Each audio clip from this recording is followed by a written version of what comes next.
Good evening, good evening, good evening, and welcome back to Hall of Fame College Football with Jason and the coach.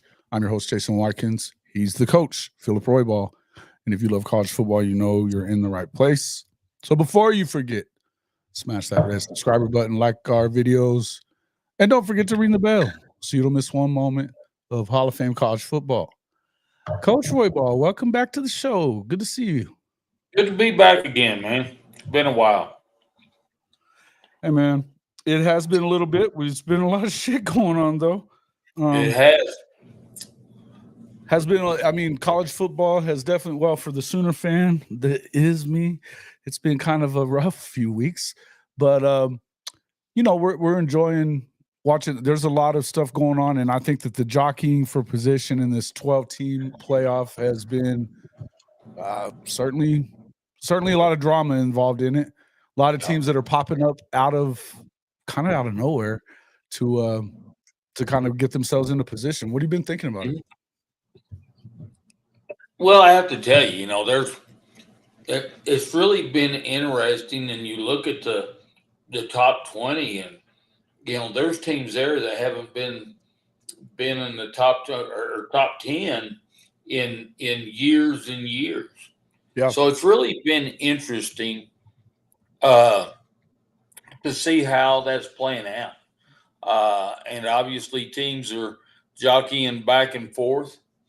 I know we talked off the air a little bit about Colorado and Texas A&M, and among others that are really making a run. So it's fun and exciting. And what's really exciting to me, Jason, is it's going to be interesting to see how all this unfolds, because this is the first time of that 12-team format, and to see how all that starts rolling out. And I think the first iteration of this comes out on Wednesday, the 5th. Is it this week? The 5th. I think it is. I think it may be next week. Yeah, I think it may be next week on the 5th. Mm-hmm. Mm-hmm. So that's going to be interesting to see what that looks like. Yeah, no doubt. And I think, obviously with the polls, I mean, we have our poll that we'll be releasing here, at least the finalists, or we'll give you our top 25 here throughout the show. And then we'll also, I'll be popping it up on Twitter and everywhere tomorrow. That way, once I get the graphic done. It's been kind of a crazy day. But hey, before we go any further, I did want to do this. A good friend of the show, one of the guys that he's really taken our Discord and taken it to another level. He's been a good friend of mine, and I appreciate him a lot. Stephen G. Going through some stuff. His mom has told him that she has cancer, and I just wanted to have everybody, stop and give a prayer for Stephen G. and his mom and for their family, and just kind of keep them in your thoughts here over the next, the coming weeks and stuff like that, because they're going through tough time, and just want to let Stephen G know we love him, and absolutely. Yeah. And we'll keep him in our prayers. And I've been through that scenario with my mom having cancer, and that's a tough time of your life. So Stephen G, we're praying for you and your family. Facts. Absolutely. And I think everybody's kind of had somebody in their life that's gone through this, and at some point. But when it's your mom, it's a little different, man. It's a little different. And just want to make sure that we all keep him in our prayers. And we love you, Stephen G. We'll definitely take care of. Be praying for you guys all the way through. All right. Welcome into the show, everybody. Drewski, Jimmy Satterfield, Kimberly K, Sooner Legend Podcast, David Chamberlain, Steve Rollo, Comanche Sooner. Adela is back at the house. What? Yeah. Ooh, Adela, I was just asking about you not long ago. So what the hell happened to Adela? I told her about that. David Chamberlain. Let's see who else we got in here. We want to make sure we get everybody that came in so far. Again, Stephen G popped in here for just a second. He said he's not going to stay in for very long. He's spending some time with his mom, so we understand that. Absolutely. Yeah. And that's I think that's all of them for now. Nope. Sooner Freak 29. There we go. Glad to see everybody in here. Thank you for showing up. If you're not already a subscriber to Hall of Fame College Football, You should become one. We did hit 4,000 again. Because this first time you've been on since then, 4,000 subscribers. This is big for us. We much appreciate that. So, continue to share the streams with your friends. Anybody who loves college football, they're going to get entertainment here. It's kind of raw sometimes, but it is entertainment. So great everybody for that. Okay. Sooner Legends. Sooner Legend Podcast. My mom, my aunt, and my little fur baby who passed away Saturday. He's talking about that they had went through it with cancer, I guess.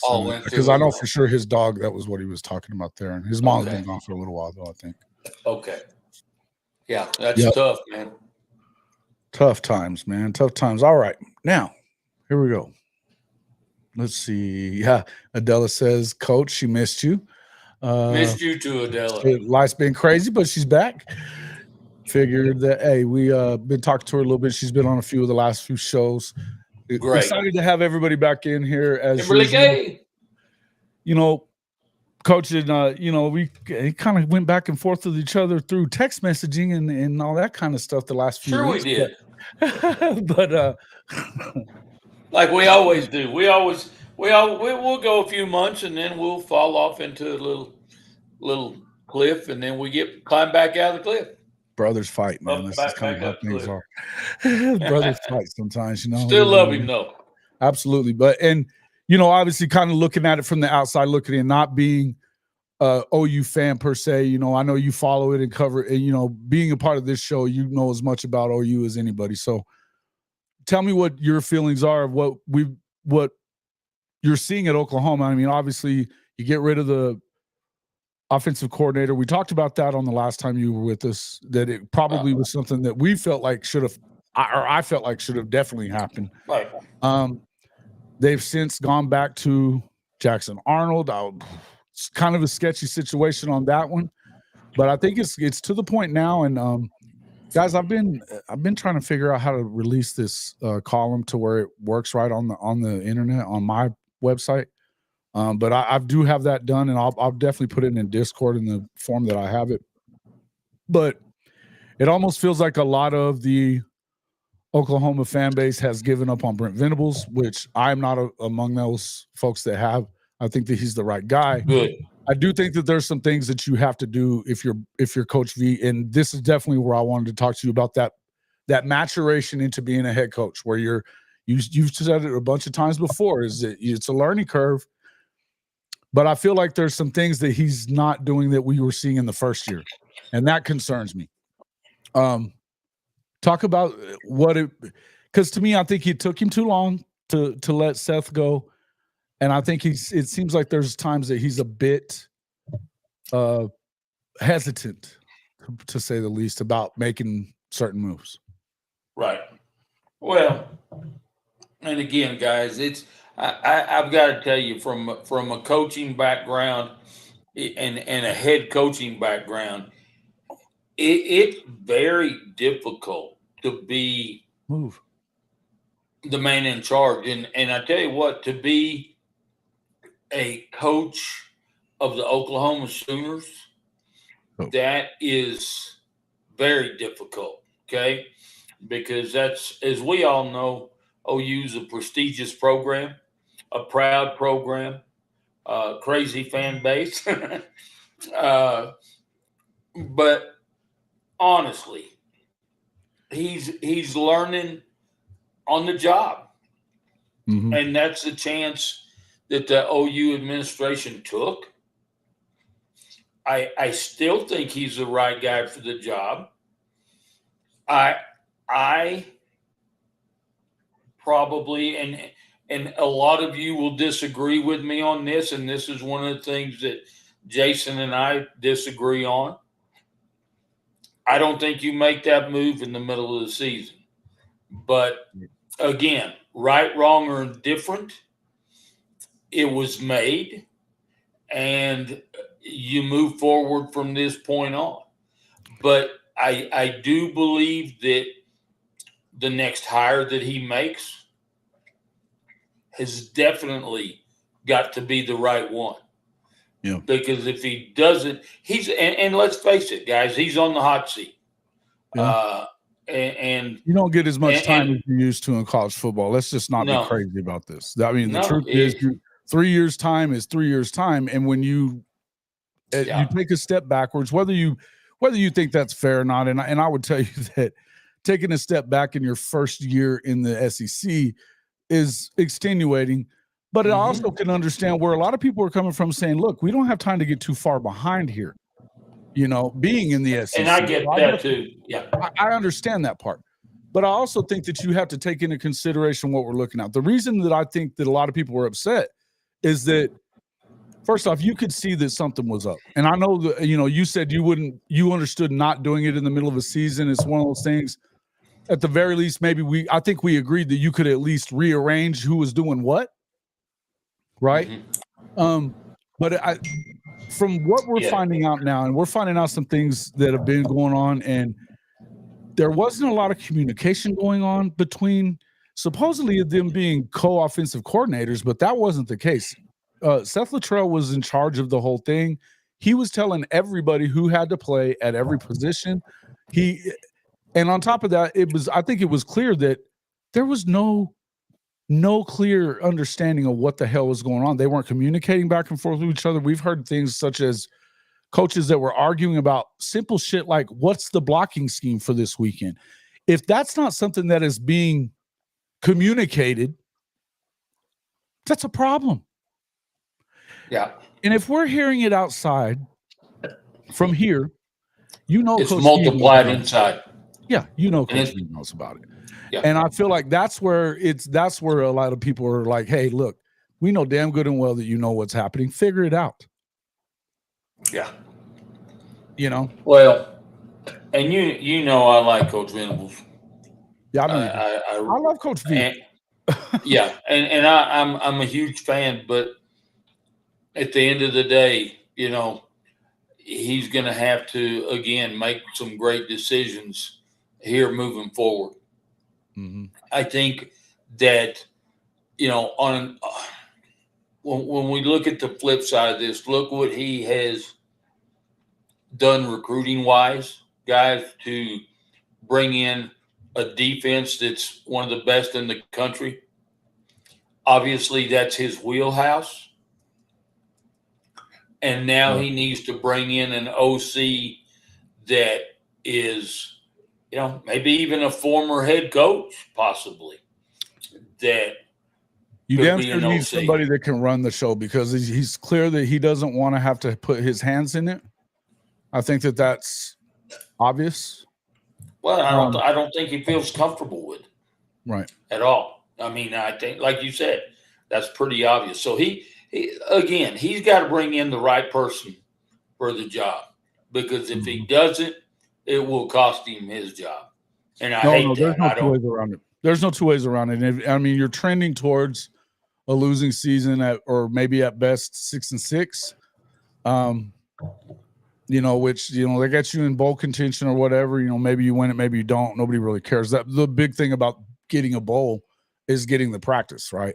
Getting that practice time or whatever. But yeah. And if you're making a new hire there at coordinator, then that's probably a good thing for you as well. Seven, I don't think we're missing any point.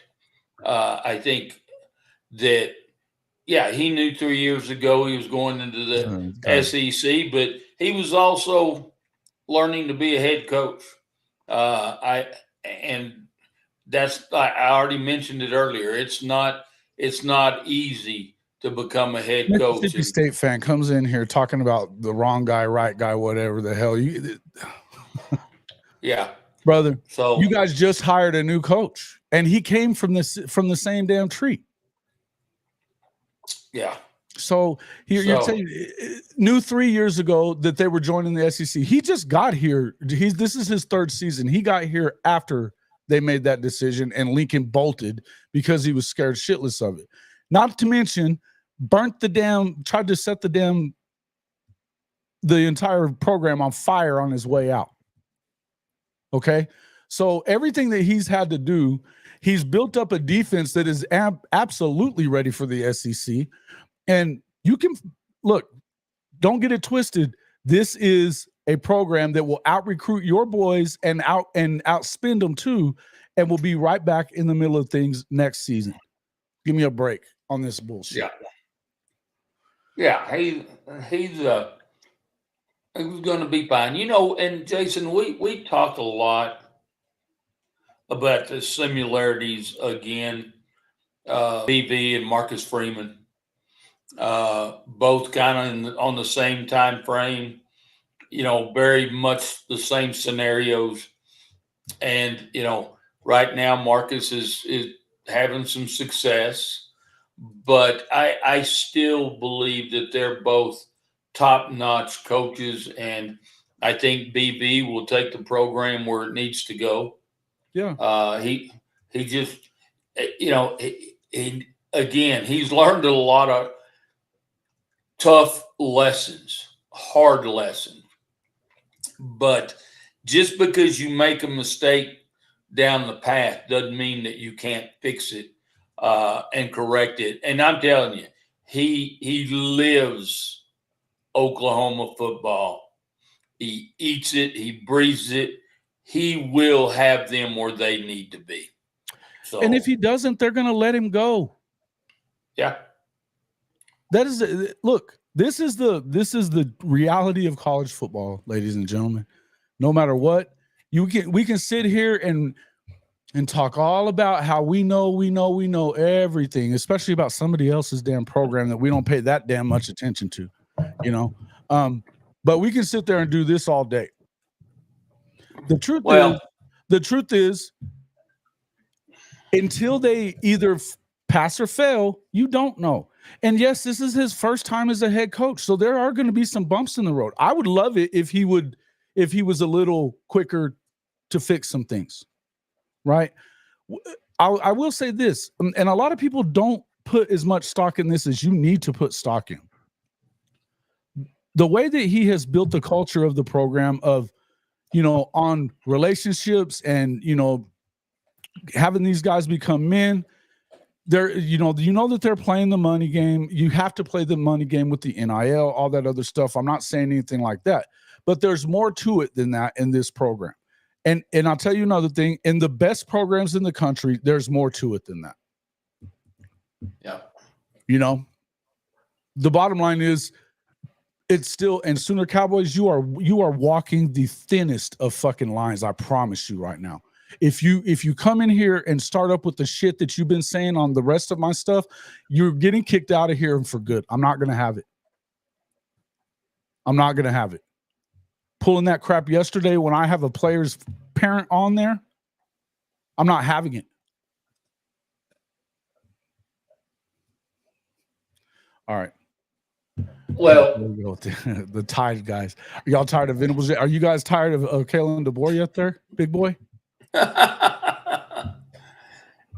Well, and again, guys, as fans, let me say this, and I'm not trying to step on anybody's toes here, guys, but you know what? If you haven't ever coached before, on a lot of the stupidity that's stated in here, what I want to say is, hey, shut the fuck up.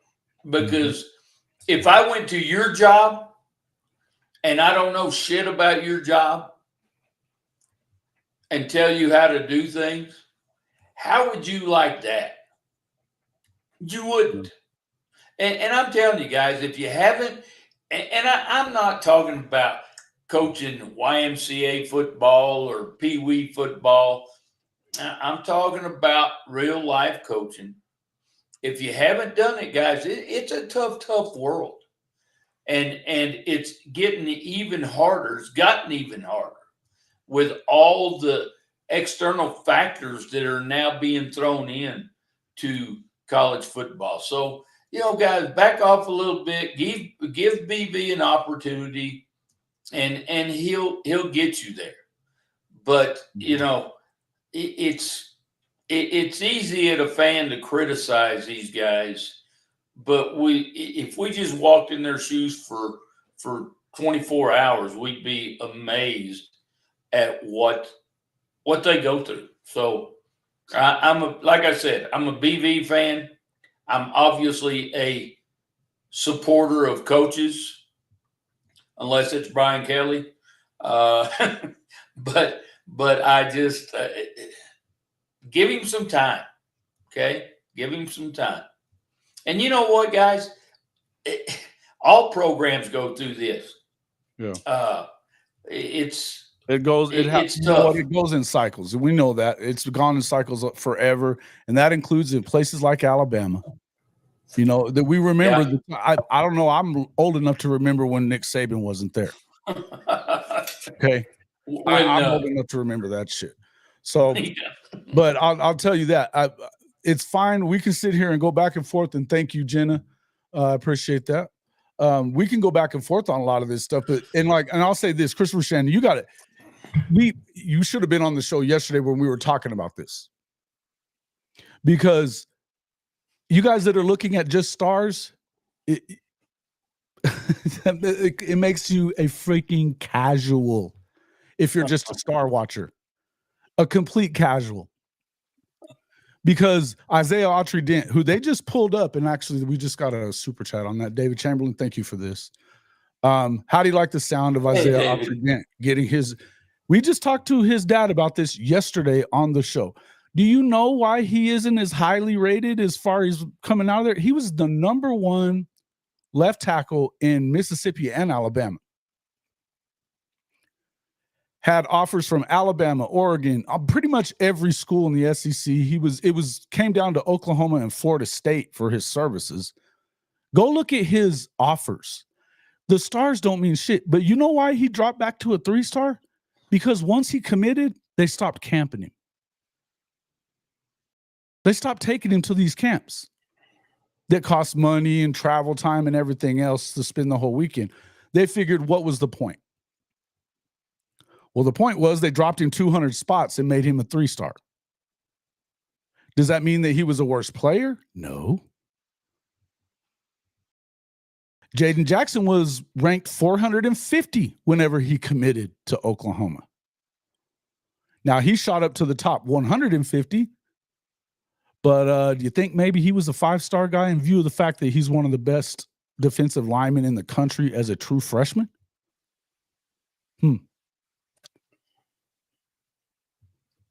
The idea that we're just looking at these damn recruiting rankings and you think that you can judge all that shit by that is ridiculous. Completely and utterly ridiculous. Well, and Jason, you know I talk about that all the time. Those stars, for the most part, I mean, you realize that there's a lot of these they get paid based on where they rank in that shit too. It is definitely not always just about the stars. No. Well, and again, guys, those stars, we all are smart enough to know and see a 5-star player. I mean, we all figured that out pretty damn quickly. And we can also tell the difference between a 5-star and a 3-star player. But you know what? The truth of the matter is, who's putting the stars on those guys, Jason? Who's giving them 5-star status, 3-star status? Yeah, it's whoever their little recruit team is there, you know. And here's the other thing: each one of those big guys, the On3 rivals, 247 and On3, were all started by the same guy. Yeah, Shannon Terry. Yeah. So I don't put, you know, and he's look. We did that video last year where we were talking with even the guys from High Top about the way that look at the way DJ Lagway jumped up and down the damn rankings all last year. They had him dropped out of the top 200 at one point. Yeah, it happens. And there was a guy that they had the main thing. There was a bunch of them that was going on there with Florida, but they had a running back. I want to say he was in the top 100. He commits to Florida, drops 150, 200 spots, right?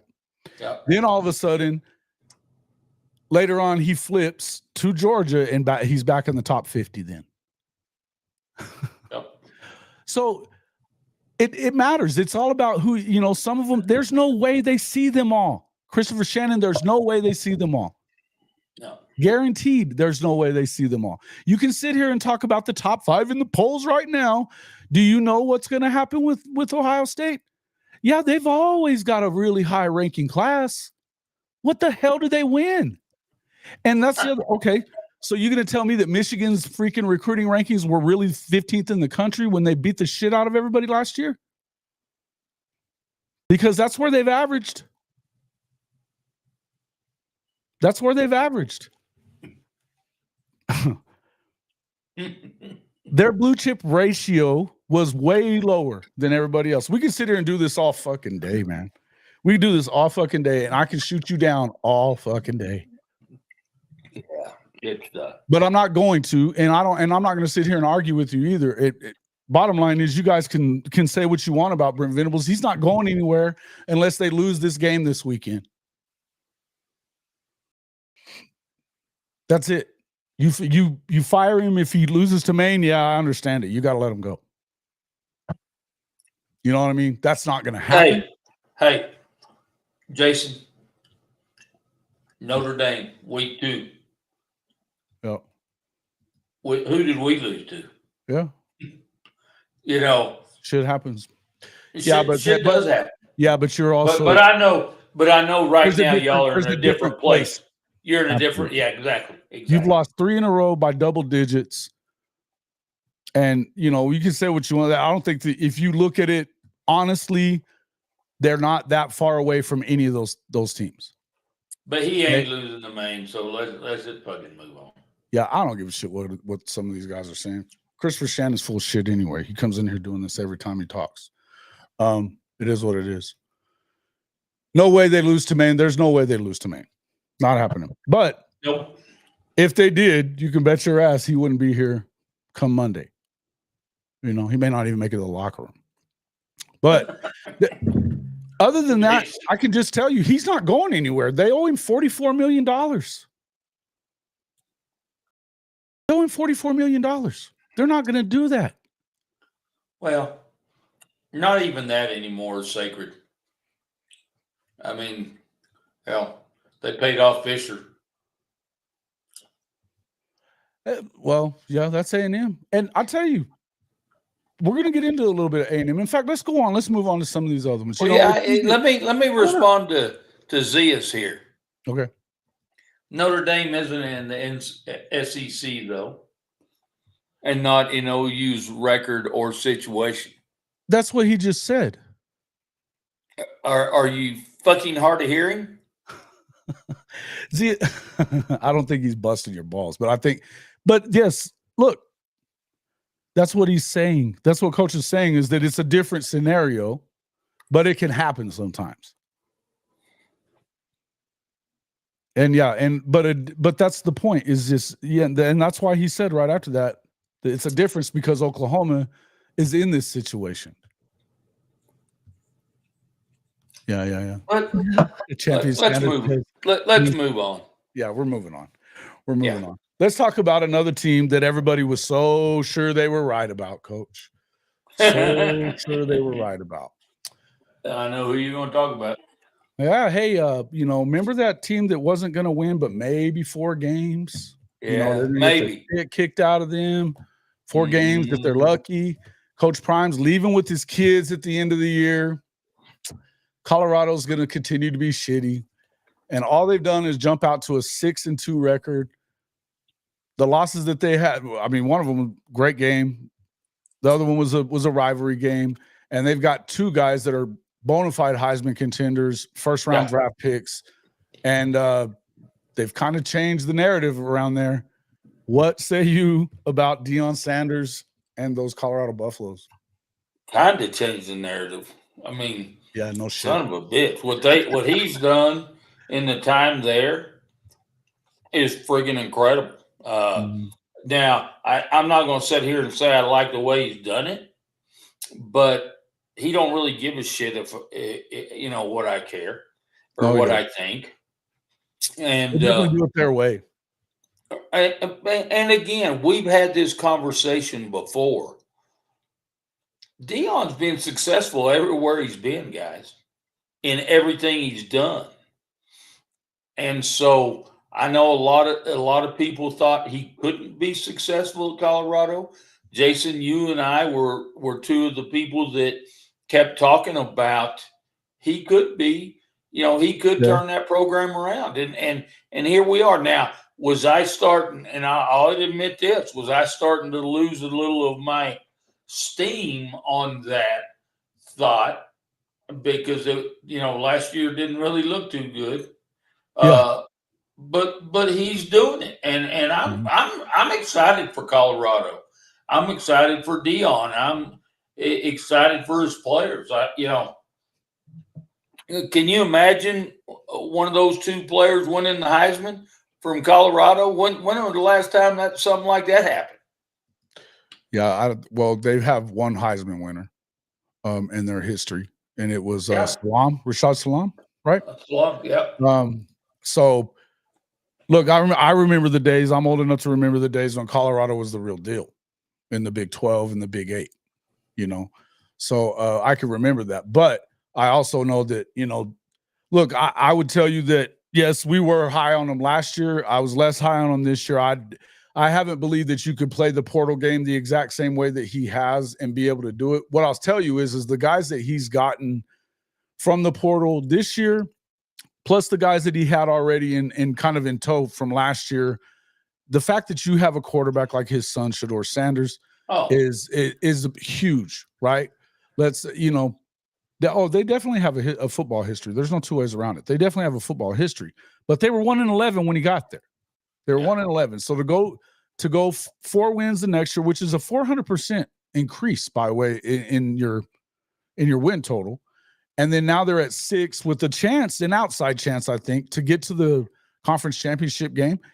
Which hey, I say it's an outside chance. The Big 12 is as up for grabs as it gets. I think that there's an idea that you've got the two top teams, which I agree with. It's BYU and Iowa State right now. K-State being right there with them. That'll work itself out keyword, Jason, right now. right now. Yeah, oh, no doubt about it. No doubt about it, right? But I think a lot of people, when you came into the year, first off, BYU was picked to finish last in the preseason media poll, right? Last. They're undefeated still. And fringing on the top, they're definitely top 10 at this point. They're fringing on the top 5 even. Now, I think that's a little crazy. But look, I mean, we've talked about this before. We love Coach Sataki. Kalani Yeah, Sitaki's that dude, man. Now, when it comes to what Dion does, and a lot of people, look, they're not above reproach or to be, given some shit because they've got big mouths. But I'll tell you something, they've been a lot quieter this year. They've been going about their business. It's less about the hype and more about what they put out on yeah. the field. And I think that that's a major reason why you're seeing this team go out there and get it done. They'll talk a little shit after the games, but they're not doing a bunch of talking before. And I think it's been fun to watch, man. It's been fun to watch. They're good, fun football to watch at this point. Yeah, I agree. I agree. Yeah. Wouldn't mind BYU or ISU playing spoiler in the playoffs. Look, I love Iowa State. I like Kansas State a lot too. And look, with Matt Wells and what they've done with their new, with their quarterback situation there, Matt went in there and turned him from a runner, just a runner, to they're doing it in a lot of ways. Now BYU got them at their house and beat them. I don't think it was quite as much of a blowout as what the score looked like. They had a couple of turnovers that turned into it, and it was kind of where it went. I would tell you that K-State's still riding the mix. But I would tell you that the more I've watched what Colorado did, they went into UCF, which is a very hard place for anybody to play. It is. Yeah. And beat the shit out of them. Yeah. This isn't just they're good for the Big 12. These guys are good. Man. And I'll tell you, I wasn't expecting them to be this good. And I don't think that I said that I figured they might win 6. I said 6 to 8. I wasn't thinking 8. I'll just let you know that. But I mean, now I'm thinking 8 that's probably the bottom, right? That's probably the bottom with 5 games left. Yeah. So, yeah, man, What a week. 4 games left, obviously, that they have, plus possible Big 12 championship. Look, man, he puts them in the playoff. He may not be at Colorado any longer because he'll be somewhere else, you know? Yeah, they beat the Ted Roof out of him. Out of UCF. Facts. You know, and it's funny, and I don't want to get back into Oklahoma stuff, but I've seen people on Twitter that are saying that's the reason why that we got to get rid of Coach V, because he hired Ted Roof. What does that mean? He also fired him. And Ted Roof wasn't in charge of shit last year. So anyway, no, I think that they're really good, man. I think that they're really good. He retooled the coaching staff. I think he kind of needed to do that. I'm a big fan of Sean Lewis as an offensive guy. I think he's one of the better guys in the country. But I do think that it wasn't a great fit for what they were doing there. And I think Coach Prime didn't know him well and just automatically made that hire without knowing him. So when it worked itself to where it didn't work out, it makes sense that it didn't. Now, do I think a ton of Pat Shurmur? I don't know. I think that he was a decent coordinator in the NFL, and that's what he is here. He's a coordinator. So if it works out for Shedeur, and Shedor's getting ready to go to the NFL, so it's probably a good thing that was a good move there.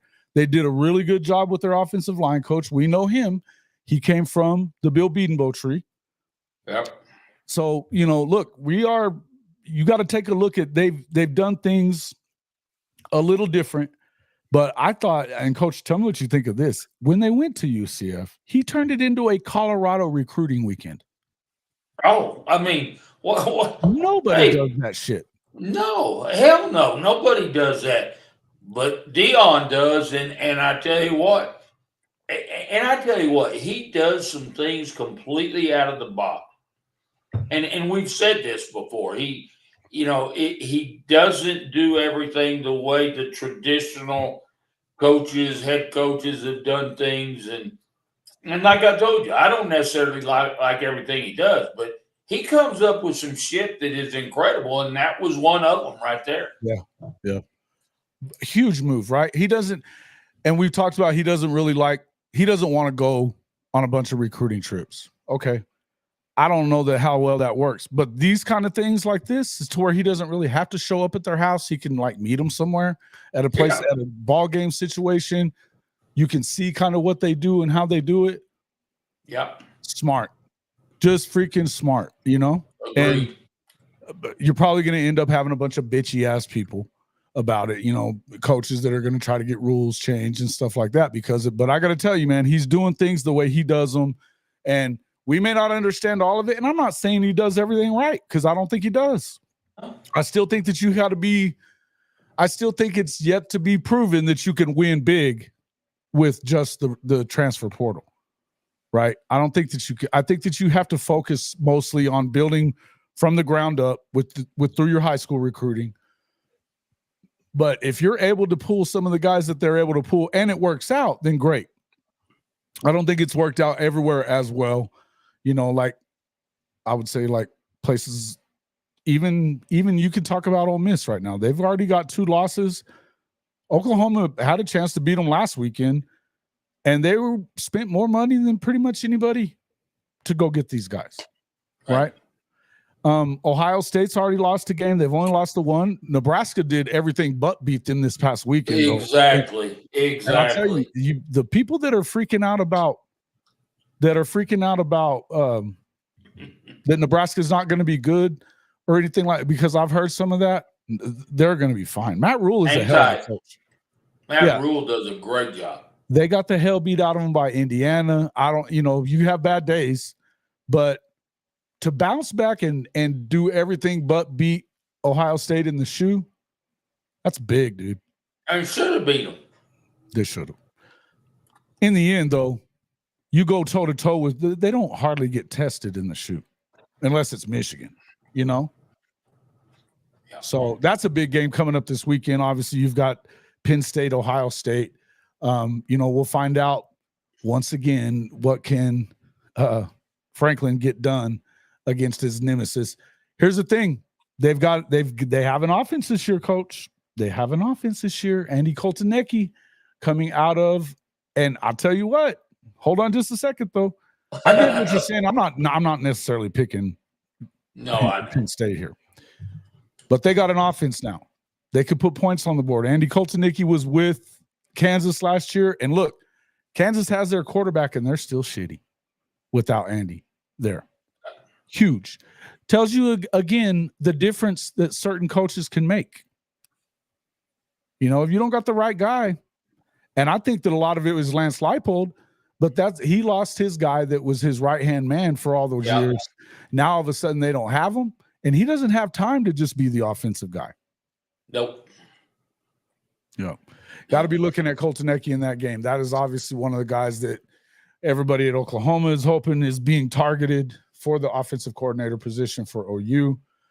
He's my 1-1A guy. I've also said Will Stein from Oregon, like him a lot. He's a Texas guy. You know, he'd fit right in. So I think that, you know, any of these guys that we're talking about, you better go make a big one, though. If you know who my pick is, right? Who's that? You don't remember me saying? Who your pick is? For the OC at OU. Who? Art Browse. I do remember that now. Yeah, it's too much of You think I'm bullshitting though, but I'm serious. He would be. I know they won't do it. I know they Oklahoma won't do it, is too much of a beacon of women's rights to allow such a thing. I know. But oh yeah. But I'm telling you, he would move the damn football. Yeah, man.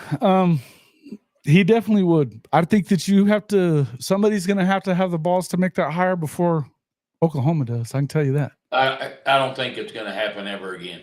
I don't know that. Well, listen. I think if people really paid attention to what ended up happening at Baylor, because it seems like it kind of went out of it, once it ran through its news cycle, right? He lost his job, all that other stuff. Once all that kind of stuff happens, then they kind of stop talking about it.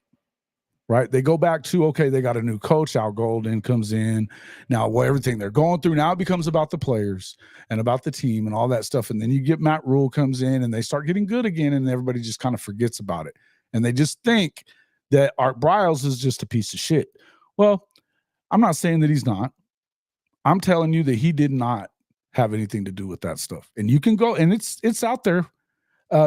They paid Art Briles a shit ton of money. Let him go.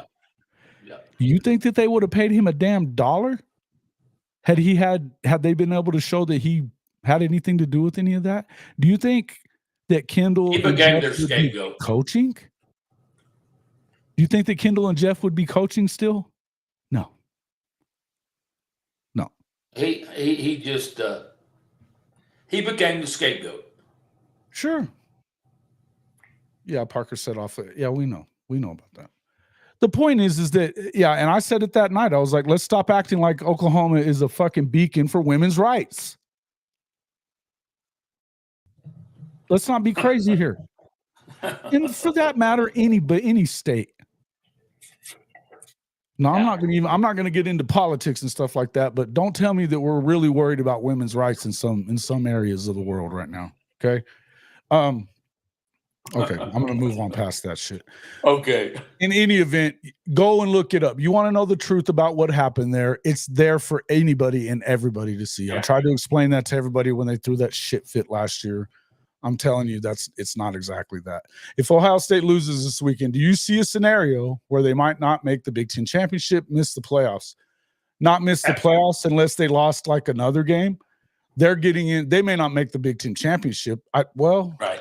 I'm trying to look. I mean, really? If they don't make the Big Ten championship, though, that could put them in some danger. Okay, so what we need to do is look at this schedule, because Indiana is still undefeated. You've got Illinois that's got, what, 1 or 2 losses, I think? One, I think. Mm-hmm. Ohio State schedule.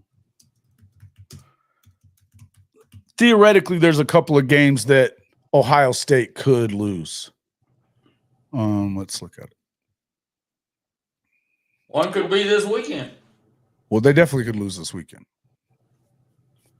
The Penn State game. Okay. So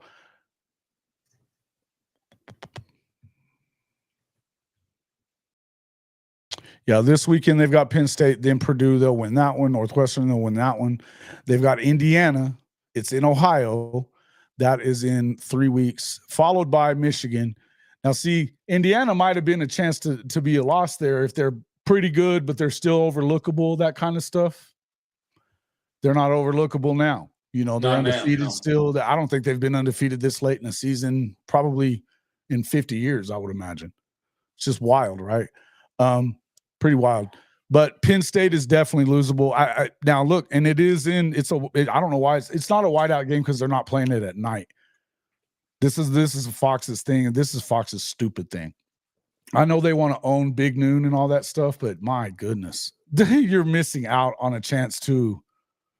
You're missing out on a big opportunity here by not playing that game at night, getting a lot more viewers.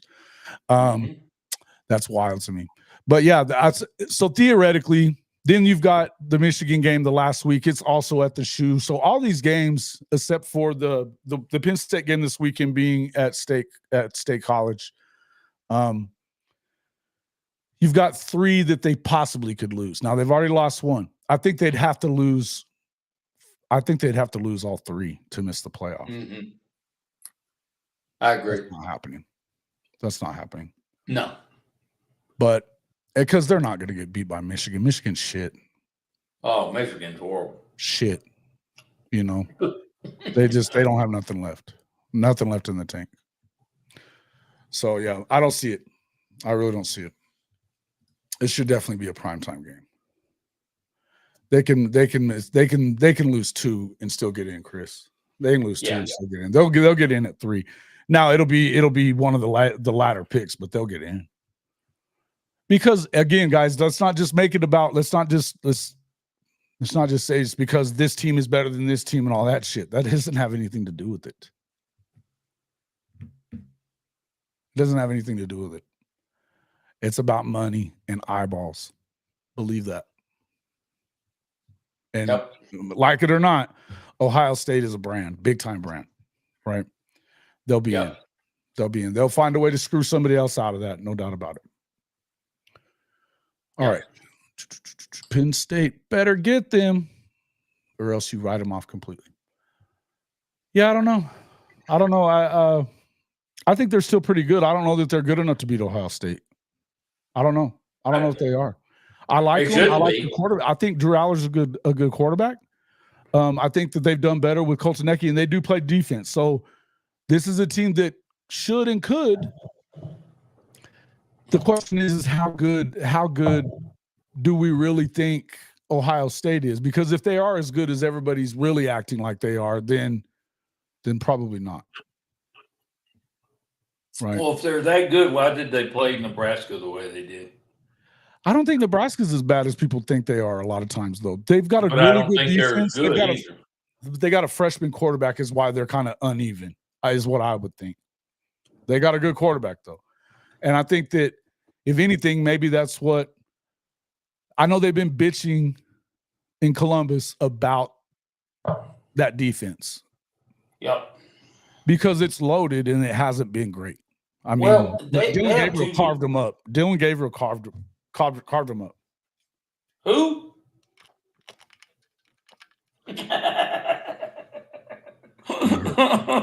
Shut up.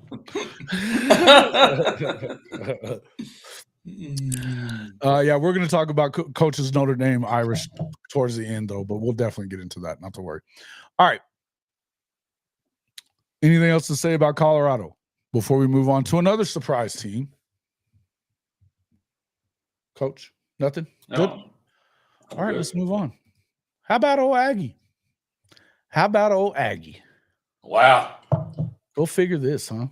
Who the fuck would have thought this? Leading the SEC. Yeah. Wow. I'll tell you what. I guarantee you could have put money. I would have bet you everything I own they wouldn't have been leading the SEC at At this point of the year, 8 weeks in, 9 weeks in, Yeah. shit, no, hell no. But and the other part of it is everybody was talking about Connor Wegman so much. The reason they won that football game is because Marcel Reed is that dude. That dude. He's a real deal. Oh my God, he was incredible. Mm-hmm. Absolutely incredible. And thank God they didn't play them when we played them first game of the season. If they'd have played him, we'd have been in deep shit. Neilio. It was kind of the same deal that we saw. Hey, Neilio, welcome in. Appreciate that, sir. Thank you for the super chat. Didn't get a chat from you, but appreciate you. Thanks for that. Yeah, listen, Connor Wegman was having a game like he was having against Notre Dame, though. 33% completions. They went with Reed. Surprising they didn't go to him that first week, but he's had some games that he's been great. They've had some games that they haven't been as good. So I'll tell you, Wegman goes out, Reed comes in. What a freaking it was a game. He had what? How many rushing touchdowns? I want to say 3, wasn't it? Yeah, I think it was 3. Yeah, I'm looking at it here. I'm thinking. I'm thinking of him in my head because I watched the game. I know he averaged more than. He's over 5.5 yards per carry. He also has some big time throws so he's not one-dimensional quarterback by any stretch of the imagination. I think that when you start thinking of what Colin Klein is, coming from that system that they ran there at Kansas State, that he was so good in as a player, but he's kind of moved. There's a reason I think that people have been talking about him as one of those up and coming guys that's going to really do a great job as a head coach, but certainly as an offensive mind, right?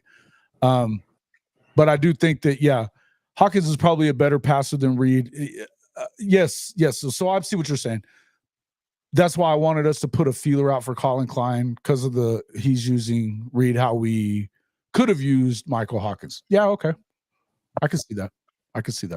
Is the cult legit? Stephen G says they are legit. They are legit. They are. Cult or not, they are legit. This is a team that not just we're going to say. I mean, we're talking about Marcel Reed right now, but the reason that they're as good as they are is because that defense is damn good. Damn good. Yeah. You hold down a LSU attack that really, I mean, they've been scoring. They're able to score. You hold them to 23. You win by 15. It's a big win. It's a big win. Well, guys, that defensive front they have is one of the best in the country. Yep. Thank you, Jimbo. Yeah. Thank you, Jimbo. But if you don't get Mike Elko, does it stay around? Probably not. No. And he went out there and got a really good secondary. He brought in who is the guy that he brought in from he's one of their edge guys that's just unbelievable too. But they've brought in some really good players. I think it's going to be a big deal. Elko really hasn't. I don't think he's announced who's going to start in this game against South Carolina. I would guess that they're going to probably go back to Reed. I don't know how you don't when you win a game like that. And whenever you look at what South Carolina is, having seen what they are the last couple of weeks, they are going to bring heat.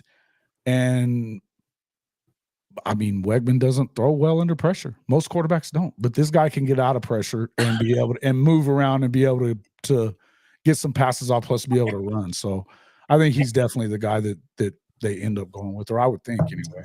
I would think so.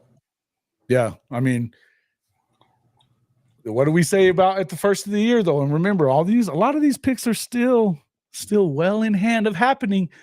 First off, 4-4 USC. I wonder who said that they were going to lose 4 games at least. I wonder who said that. Damn. I think he's talking right now. I wonder who that was. And then, I mean, I'm still telling you guys that at minimum, Texas loses 3, probably 4, but this game at the end of the year, Texas fan has to be shaking in his freaking boots. Even with just one loss, they're going to get their asses kicked in College Station that night. What a Thanksgiving weekend.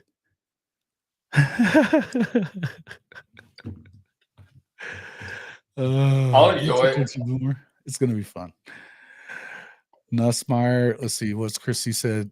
Nussmeyer tries to do too much. LSU needed to run the ball to open the passing game. He's good when the pocket gives him all day to throw. Yeah, you're not wrong. I mean, and they have one of the better offensive lines in the country at LSU. So, but here's the thing that you have to realize: those guys, it is what it is. You know, what's up there, T Boomer, Chrissy? Welcome into the show. All right. Adjust the hat. Welcome in Zia's. We've already talked to you a little bit. Zofix, what's up, my guy? Let's see. Let me say, make sure. Jimmy Satterfield, good to see you, my friend. Yeah. Miguel. What's up, guys? Okay, let's see. Who else? David Chamberlain, thanks for coming in, guys. Folks, if you have not already, hit that like button. I got to ask you why. Don't make me ask you why. Come on now. It's free. Do not be a freeloader. Make sure that you hit that like button. It's a free way to help out the program. You can always, we'd love it if you would become members of the Hall of Fame Mafia. That is our channel membership that gets you not only into our Discord, which we have a good time in there. There's a lot of stuff going on. And actually, Stephen G and Ryman Lemon have made that thing amazing. A lot of cool stuff that we get to do in there. But you also get a vote in the Hall of Fame top 25, which I will reveal here in just a minute. And some other, I'm actually getting ready to do, I think we're going to work on a couple of things with K. Chris. Coach and I need to talk about a couple of things that I've been wanting to do with him, to where we would do just members only content, members only videos, things like that. We're working on some of that kind of different stuff. But right now we have 21 likes. We've had over 300 people on the stream. Come on, guys. We're running short of a 10% run. So come on. Help us out. Come on now. All right. So let's see. Rob 077. There he is. Oh, there's another one I was right about. Mizzou. Yeah. It's Mizzou. They got the shit kicked out of them too. They did. I'm trying not to gonna be ugly though. I like these. I like Rob and our boy Richard. But there's some other teams that are sitting in there that haven't played anybody. Thanks. Our boy Neilio. What's up, my man? Neilio the man. So is this the night we finally get to see Hall of Fame's coach's Hall of Fame dancing babes? Nope, not tonight. Not tonight. Why did you guys have to beat my midshipmen? He says they beat. Well, I'm not sure we did beat them. I think they beat the hell out of themselves with 6 turnovers. Turn the ball over that many times, you're fucked. Right? Oh gosh, yeah.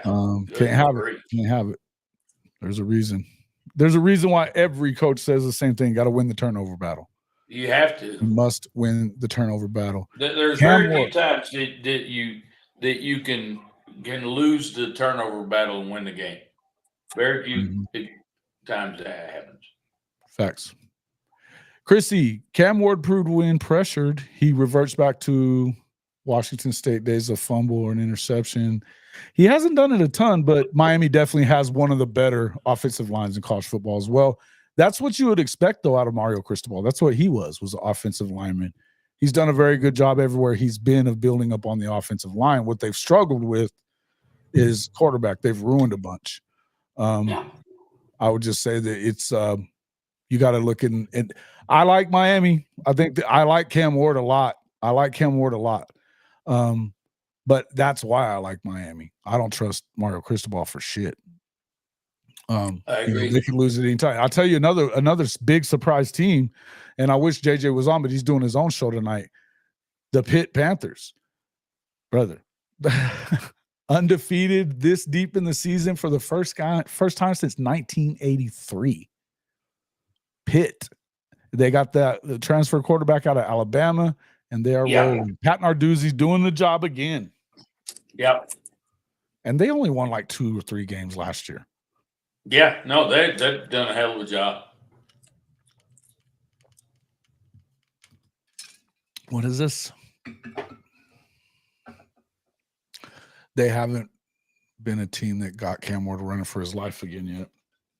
I don't know that they're going to really run into that though, right? I don't know that they're going to really run into that, Chris, because they just,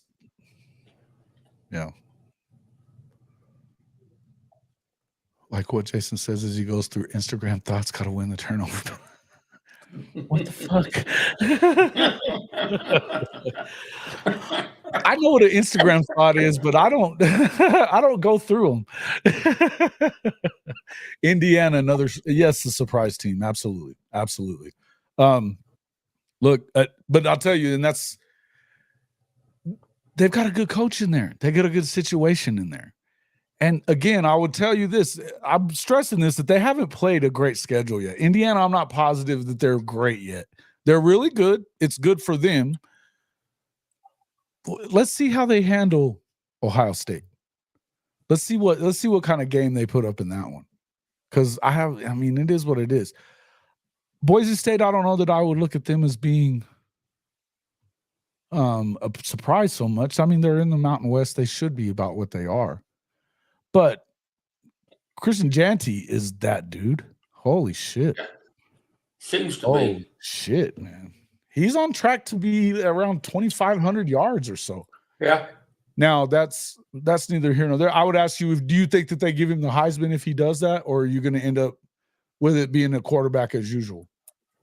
Because I think Cam Ward is definitely in line for it. I think that you have to look at Shedeur for it, but I think Shedeur and Travis Hunter probably cancel each other out a little bit. Travis being hurt some has probably hurt his chances, but I don't think there's a better player in college football than Travis Hunter. Just so there's not. I don't think there's not. So, but I think that they probably hurt each other in the battle for that a little bit as well. And then Dylan Gabriel is definitely still right there in it. I don't know that he's winning it, but I think he's right there in it. So, what are your thoughts? Do you think Janty could win it? If he gets, is there a number that you think there's no way they don't give it to him? I just don't think. Number one, let's be honest. Usually, it's a big time school. Mm-hmm. Boise State's not a big time school. Yeah, but they're not an unknown school either. No, but they're still. I just, if there wasn't a Travis Hunter and there wasn't a Cam Ward and there wasn't, I would say yeah, but those names are big time names.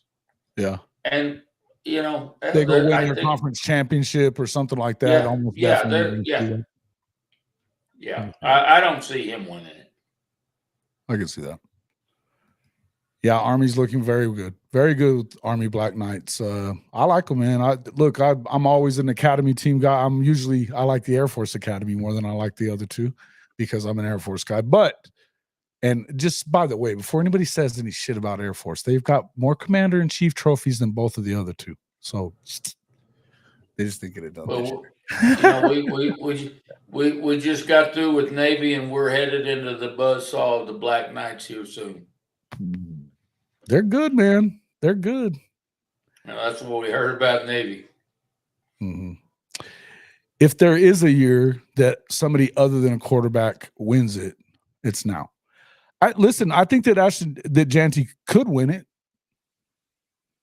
Right, I like him, and look, I think if you get to 20 plus 2,200 yards rushing, and he's already at well over 20 touchdowns, yeah, I think you do. I think you have to. First off, and here's the other reason, Coach. They gave Oregon all they could handle at Austin Stadium too. I know. I still think it's a long shot myself. I think you have to be that good every week, and I don't know. Look, there's going to be somebody that's going to say, you know what, you're going to beat us with somebody but that son of a bitch. Yeah. And the truth is, you can scheme any running back out. Yep, you can. You just put 9 helmets on the ball. Yep. So, Dylan Gabriel's the favorite right now. Travis is second. I don't know that Travis is second. I know that may be where you saw that somewhere. Where did you see that? I don't know. I've seen some different stuff that says that Travis is up there though, and he should be. For God's sakes, he should be. He's that dude. But and I think that people are sleeping on Shador though a lot. I think people are sleeping on Shador a lot. I like Shador. I think he's a much better player than people give him credit for. It is what it is. But I said that at the start of the year too. I said, look, for all this shit, I mean, the guy got sacked 60 damn times damn near last year and still had 28 touchdowns to what, like 3 turnovers? Yeah. So it wasn't a surprise for me that he's doing well. It surprised me how well Colorado is, how well they've played this year, because I just wasn't sure. I still thought, we admitted that earlier. It is what it is. But I think that, look, they've got a very, very, very good receiving core. That line has held up pretty well. They're not getting the shit kicked out of him every week like they were last year. And look, man, if you can watch Travis Hunter play and tell me there's somebody better, I got to see the guy. Because there's not. Both sides of the ball. I mean, hands down, he's the best player in college football. Yeah. Yeah, that's why when what was it? Did he switch classes? I know he flipped from Florida State to Jackson State whenever that year, but I don't remember if he switched classes or not. But he was number one in both classes, if that's the case. I know.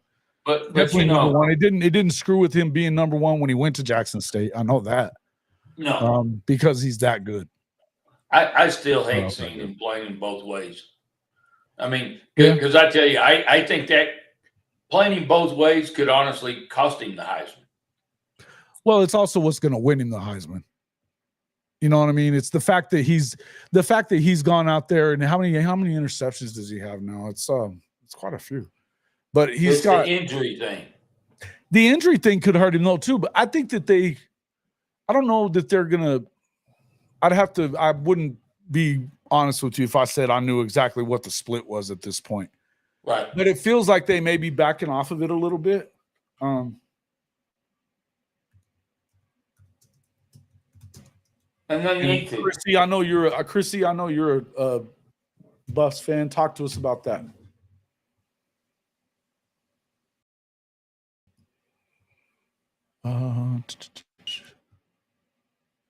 Let's see. Well, he's the first ever player to win the Big 12 Offensive and Defensive Player of the Week honors in the same season. He's done both. Wow. 153 receiving yards, 9 catches, 2 touchdowns. Oh, wow, man. Yeah. 61. He played all 61 snaps on that side. On defense as well, registering 4 breakups and establishing himself as one of the Big 12's premier cornerbacks. See, that's the thing. I don't know about it. I don't know that you're going to have a ton of interceptions because they don't always throw his way. But getting 4 pass breakups, I mean, that's huge too. You know, he's been killing it, man. What do we got here? Been trying to tell some dunderheads on another pod when Oklahoma had over 8 offensive lineman changes. There's not going to be any continuity to jail. Are we back on that to fire Big Bill? Guys are crazy. Well, and I got to tell you guys, we've gone through the same thing in our O-line. Same damn thing. I mean, it has been. We've had more injured players than, and I'm talking about out for the year, not, playing popcorn O-line. It's been a complete replacement of players. I mean, we got freshman players playing, so I feel for you guys because it's a struggle. I don't give a shit how good a coach you are. It's tough. Mm-hmm. Hey, adjust the hat. Colorado ain't doing anything. How many games did you pick them to win at the start of the year, buddy? Do tell. The BV press conference. I liked it. I was happy to see. Look, he says the right things, man. And the thing is that he believes in this football team. I would tell you that, and I don't want to get back into this. We'll talk more about this in the morning, but I would tell you this is exactly what I'm saying in the column. Guys, little things that need to happen with him. And that's where I'm at. I need to see him be more decisive. That's what I want from him.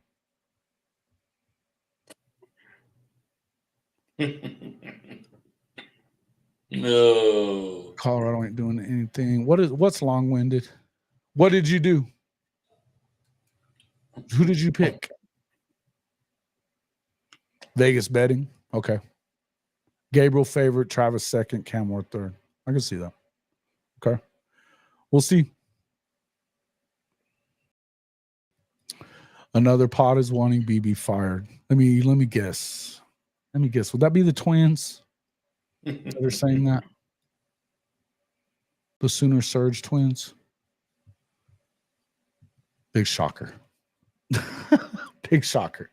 Making sure that they get all the haters every day. I don't want BB fired either. It's always long-winded. So here's another one of the haters, huh?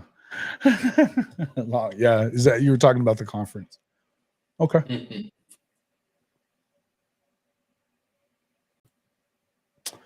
Okay.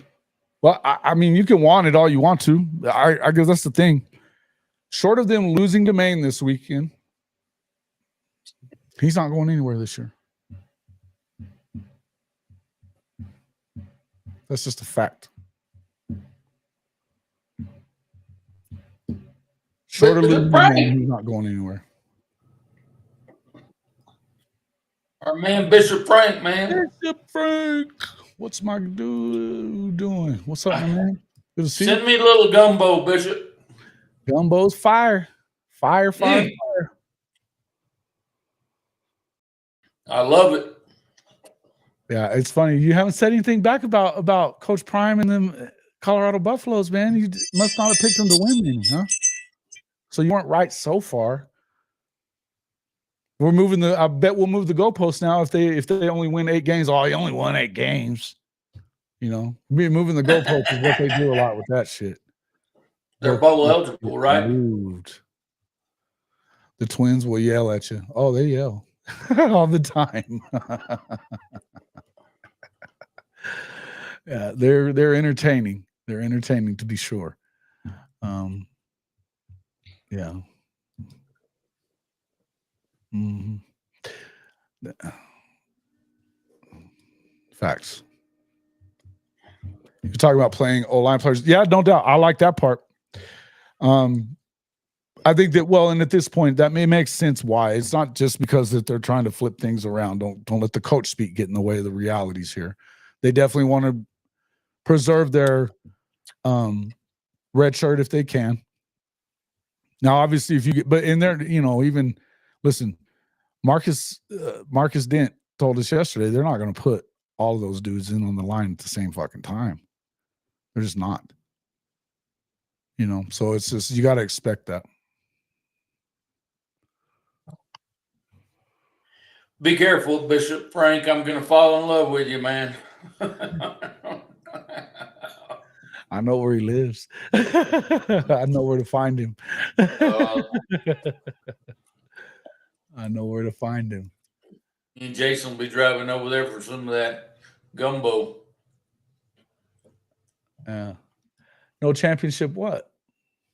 What are we talking about? Where did you pick? Don't scoot out of the question I asked you and answer something else. What did you pick them to do? It does matter. Come on now. Don't you do that shit. I'll give you timeout just for that. You know I will too. So see. Jason, yes, sir. Going back to A&M. Okay, let's go back to A&M. What do you got? Let's go back to A&M. So how do you think they'll finish out the year? You got their schedule? Yeah, I do. Let me pull it up.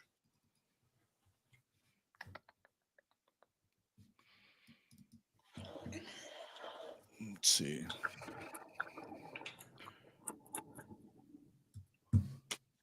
Share it real quick here, Coach.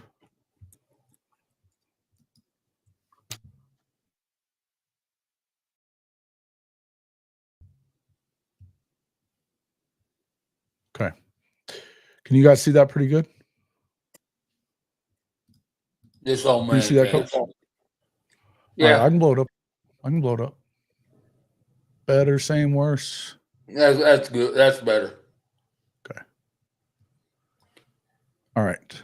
Starting here, then let's see. 8 So they are through.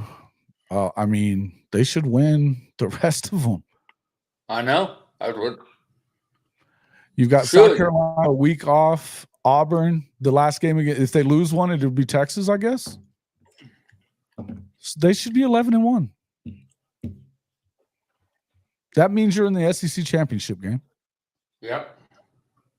Which means if you go and if you're 11-1, it doesn't make a shit. I think even if they go 12 or if they go 10-2, they're in the playoff. Texas A&M is going to make a playoff run. Unfucking believable, but they're going to make a playoff run. I'm not surprised. I'm really not. Well, I mean, wow. The talent was there. The talent is definitely there. They have a good coach. You know, they got a good coaching staff. Yeah. Norman, you better get over here. Get over here. I know what you're doing. Trying to get into stuff over there. Turd. All right. Let's see. Yeah, I mean, so yeah, they didn't have the toughest schedule in the world, but the LSU win is big. You know, the fact that they get Texas at home is why I give them more the edge than anything in that one. Although their defense is that good too, and I like with Marcel Reed, I think you can beat anybody. I agree. It's just because of the fact that that's a true, legitimate, dual threat. He can beat you with his feet. He can beat you with his arm. I mean, that's huge. So I think that when it comes down to that kind of stuff, that's where you have to look at it as, okay, well, you know, that's where I'm telling you, I think they could run the table. You think they run the table? I think they do. Yeah, I think they should. I mean, South Carolina, they're in Columbia and they've had some issues. No, they haven't. I think they've lost once against South Carolina. It's in Columbia. I guess that, and you could have a letdown. I could see that. They shouldn't. They should win that game. They should definitely win that game. They're going to beat New Mexico State. They should beat Auburn, although it is at Auburn. They should beat Auburn. And then the only way I guess you could see that is the possibility of a trap game because of the fact that it's coming before the Texas game on November 30th. But I just think that, more than likely they're good to go. They should win out and at the very least maybe lose one of those. But Norman, quit. And I tell you what, from my perspective, I hope they win out. Yeah. Because that only helps. Well, I mean, looking at Texas, I mean, they've still got. I mean, look, that everything but lose that damn game in Nashville this past weekend. Yeah. You can bitch about the officials if you want to. Florida, it's in Austin. I would say that they shouldn't lose that game, but DJ Lagway's played very well. They've played a lot different since everybody was so sure they were going to fire Billy. I'm not positive that they do. At this point. They could lose that game. The Arkansas game we know is losable for them. The Kentucky game we know is losable for them because of that defense. I think that they're good for at least 2 more losses and possibly 3 out of the next 4. We've seen it. We've seen them. And we've seen Sark teams do this. We've seen them do it.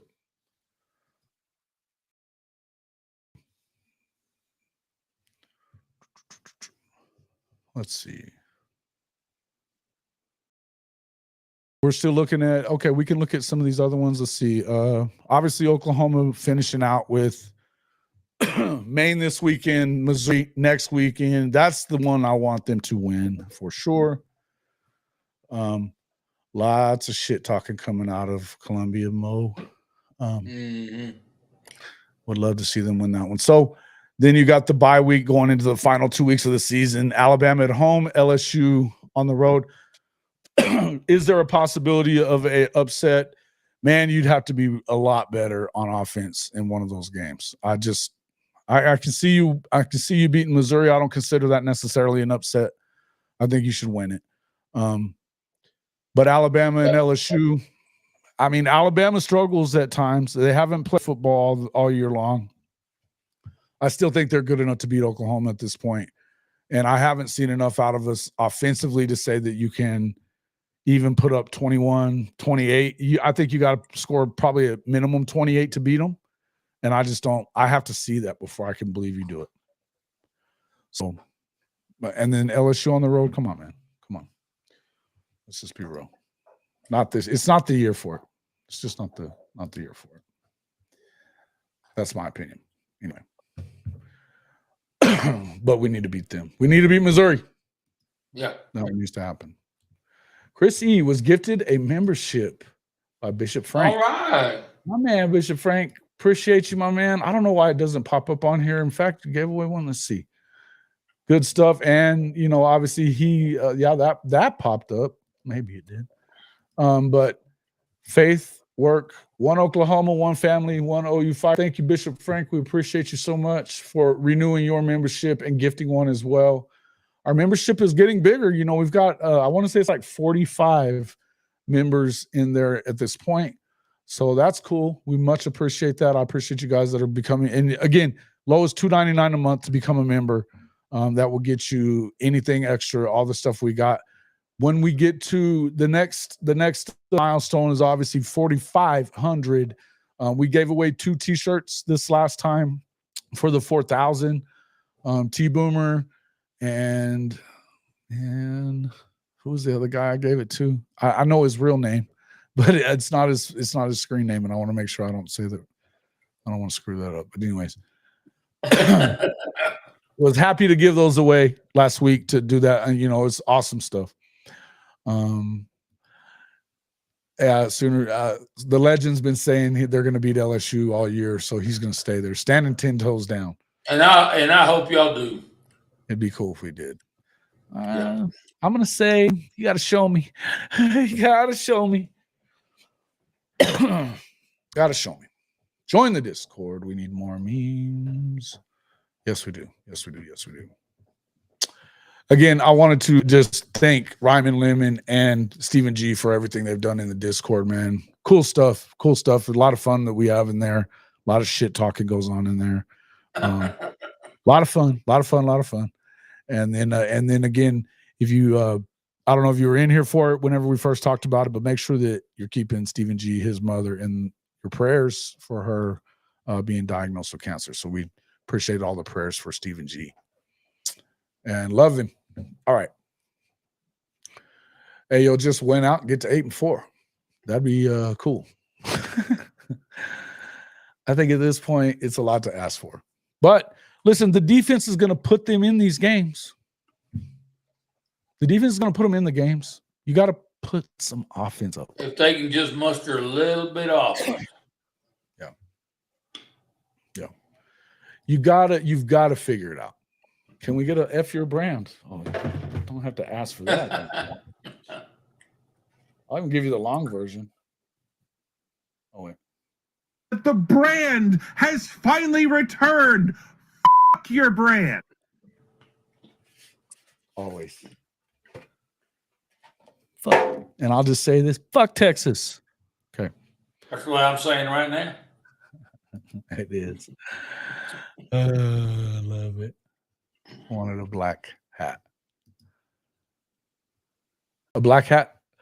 Bishop Frank, you can get, all you have to do is say you want it. I'll send it to you. You know, you've done a lot to help us out too, man. My guy. I had to expand the space in there to accommodate Stephen G's talking. Yeah. All right. Get it bigger, get it bigger, get it bigger. Appreciate you guys a lot, man, for sure. All right. What else we got? What else we got? Yeah, we've talked Heisman. We've talked. What about Alabama, though? I mean, they're kind of. Do you consider this a good year if they win 9? I don't think that a lot of people do. I think it's a decent year if they win 8. No? Okay. Okay. Just because of their past with Coach Saban? Yep. What do you think happens at 9? Or at let's say they lose 4. They're not going to fire him. They're not going to fire him, but he's damn sure going to be on the hot seat quickly. It's going to be a fucking uncomfortable position to be in for sure. There's going to be a fucking bonfire set up burning outside of his office. Now, they may not put him in it, but he's going to feel the heat. Hey, Coach, did you ever have anybody put for sale signs in your yard in Texas?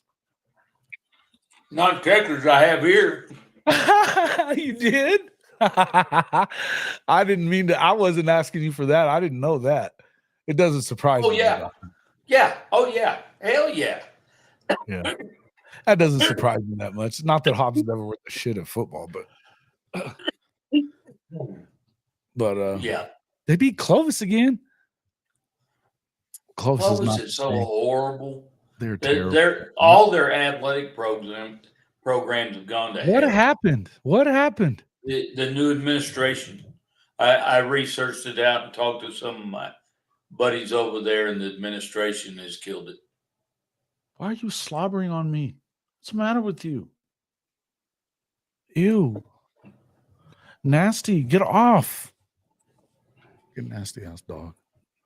All right, Nelio. Thank you, my man. Good to see you. Good to see you, my friend. Hey. Nelio. You didn't say nothing about K-State. Are they going to win this thing or what? Scott Christopher. Good evening. What's up, my guy? 9 wins take them out of the playoff. DeBoer already tired of Milroe and want his own players. Saban left him undisciplined players. Oh, shit. Hey. Are you kidding me? No, he's not wrong. Undisciplined players? Yep. You know what? Nobody is really, you know why nobody shows that shit?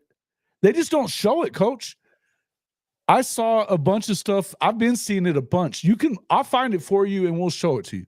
They've had fights on the sideline, things that have happened on the actual field, like what we saw in the Vanderbilt game. You know, we talked about that already. A lot of that kind of shit has been going on. A lot of it. The thing about Jalen Milroe, that's not on Milroe. That's on DeBoer for not realizing that he's not Michael Penix. So you're telling me that undisciplined players were left from Saban? They were. They've been having a lot of these kind of blow-ups and crazy shit that we saw against Vanderbilt. Those are all Saban guys. He didn't bring hardly anybody with him. But how come we didn't see those things? Because they didn't show it on ESPN because it's King Nick. Come on, you know that shouldn't surprise you. That they would never hurt his head. But it surprises me a little bit. I thought he was more of a disciplinarian. I think he is a disciplinarian as long as it's out front in front of everybody. But think about it. How many times did they want him to get rid of a kid that he kept him in the program? And you wondered why. Yeah.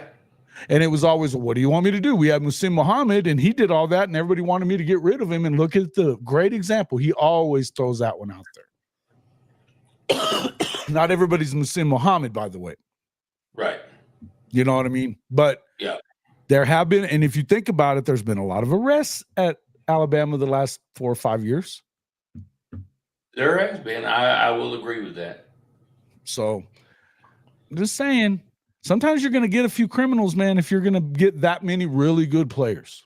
Well, then let's see Caitlin get his players and see what he does, because I'm still not sold. Look, that doesn't mean that they're not fucking really good, first of all. Okay? Right. And if we want to talk undisciplined, it's not like he did a whole lot to discipline the guy that pulled that bullshit in the Vanderbilt game. In fact, they didn't do anything. Exactly. And that's kind of what I was trying to say. So, I mean, not to get it twisted. I mean, here's the deal. I think that you got to have a few questionable characters in your locker room. But they showed that shit, didn't they? I mean, that was all over Well, yeah. Well, it was right in the middle of God and everybody. They didn't Couldn't really have a hardly chance not to do hide it. it. Yeah, no chance to hide that one. But, and it was going on in the biggest upset in probably 50 years in college football. Yeah. So, Yeah. UGA's got a shit ton of arrests too. No, they got a bunch this year, Zias. They got a bunch this year. Look, I'm telling you now, Georgia's not too far off the end of their little run. There's no way that you can sustain this many and continue to roll. I agree. You can't. I agree. And I'm not telling you I don't think Kirby's great. I think he's great. I think they recruit fantastically. I think that they got a problem. Staff.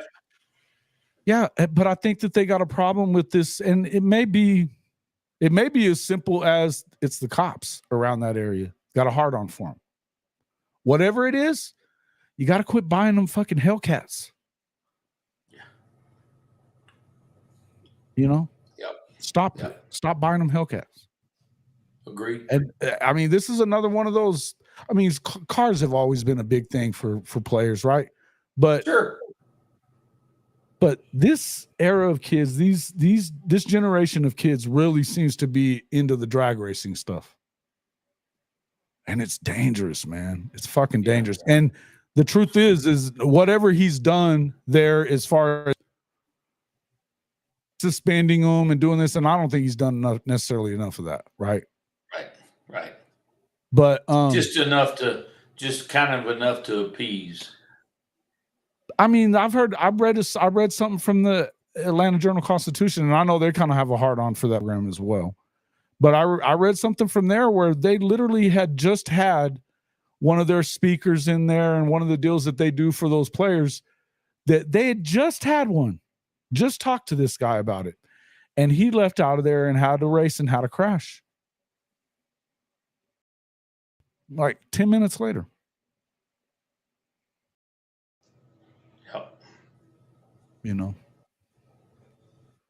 BV needs to give 11 young. You can't do it. You can't do it, bro. Most D1 players should not be in college. That's a blanket statement, man. Don't make that statement. I mean, he would have lost the locker room if he suspended that player. College has changed. Now you have to recruit players every year to stay. You have to do that, but you have to. He would have lost the locker room because that was a team leader. I don't think he necessarily. Oh, you're talking about DeBoer here. So yeah, I'm not giving him just a free pass on this, bud. Not doing it. No. Because if you're really going to make that your football team, you need to handle it. And who gives a shit if you lose that locker room? It's your first year team. You have to establish you got to establish your culture now, today. To me, that told all the other players, if you do that shit, it's okay. Mm-hmm. That's what it told me. And I'm old school. You know that, Jason. I would have been in the middle of his ass. Oh, he wouldn't have played the next week. There's no fucking way. And I tell you what, I might have even gotten fired because when he wouldn't come off the field, I'd have probably come out there and got him and brought him off the field. And they again, didn't even so much as like really say that he was in the wrong. They said that he said he was in the wrong. Right. I mean, it was really light, I thought. And I'm not hating. Look, no, I'm not either. It's tough to know what to do in a certain situation. And the kid's a competitor. It is what it is. Yeah. Right? No, you got that passion and you're a competitor, you getting your ass beat, and it's tough and you're in the moment, but you don't tell your coaches you're not coming off the field. Yeah, that's shit. And then especially right after you get a damn penalty for kicking the football like that and doing all that stupid shit. I mean, he was losing his fucking mind out there. Yeah. Losing his fucking mind. Wild. It surprised me all that went down. I was like, whoa. And I tell you what, I think that'll eventually, and I'm not saying it's going to kill the culture, but it's going to cost cost the board some issues. Mm-hmm. It's that scenario is not completely gone. Right. Yeah. Nick saw what was coming. Malachi Moore, he says, cough. Been hearing about stuff that Milrose saying that if they bench him, that some of the other players will sit out too. Was this surprise you? I mean, I've been wondering about this a lot, and this is just me. But with everybody that we talk so much about using the N-word and stuff, but what do you think that lank stuff is? You know, they were talking about it on ESPN, so all of a sudden it's okay. Yeah. You know what I mean? But like this is they're making t-shirts about it. They've got medallions and all this stuff. And I mean, look, I'm not telling you that black kids can say whatever the hell they want. You know what I mean? I'm not saying that. But when you start pushing that kind of stuff and then you freak out on somebody else for saying it, it's just, and they did all of that. That was all Milroe. That was all Milroe that started with that stuff. Yeah. And it just seems like a slippery slope. I'm not saying I have a problem with one thing or the other. I don't. Look, exactly. I do not. But I think it's a slippery slope. That's all. For everybody. Yeah. Love Ryan Williams, but heck, his sis goes up there to paint his freaking nails before the games. Yeah. Well, I mean, Caleb Williams is his cousin. Caleb Williams style. Yeah. Ryan Williams, it could be. Could be. I don't know. I don't think so. I think we'd know that. It feels like we would know that. That was Caleb Williams' way, though. I mean, and he went to so far as fuck Utah on his nails and all that, remember? Fuck Notre Dame. Yeah, he did do that too. But in turn, we fucked him. Beat that ass. Hey, what do you think about the chances of you guys could be in Lincoln's coffin? We could be. But and I tell you what, we He's the one trying to kill that fucking series, coach. Oh, I know. But hopefully we give him a reason to kill it. Although I don't want him to kill it, but I hope we beat the shit out of him. But it's a rivalry game. You know what those are like, and so it's going to be interesting when we roll into there if we're still unbeaten or not unbeaten, but just with the one loss. With the one loss, it's going to be interesting to see what that game turns out to look like. Because they could be. I mean, and they're going to be trying everything. If we go in there with one loss, they're going to do everything to knock us off and kick us out of the playoff, because they could certainly do that. So it'll be an interesting game. Eric Basham, take that OCF bullshit elsewhere.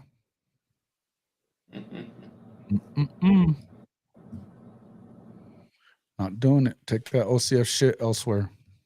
Just gets no play on the channel. But it's gonna be interesting for us, and I would like to put the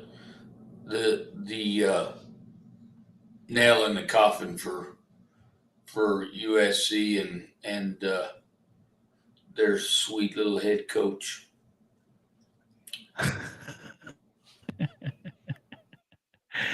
Hey, he's I'll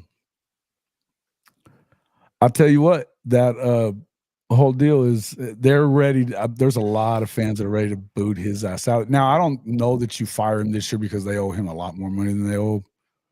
Right. They owe him more money than they owe BV. Yeah. By about $40 million, I think.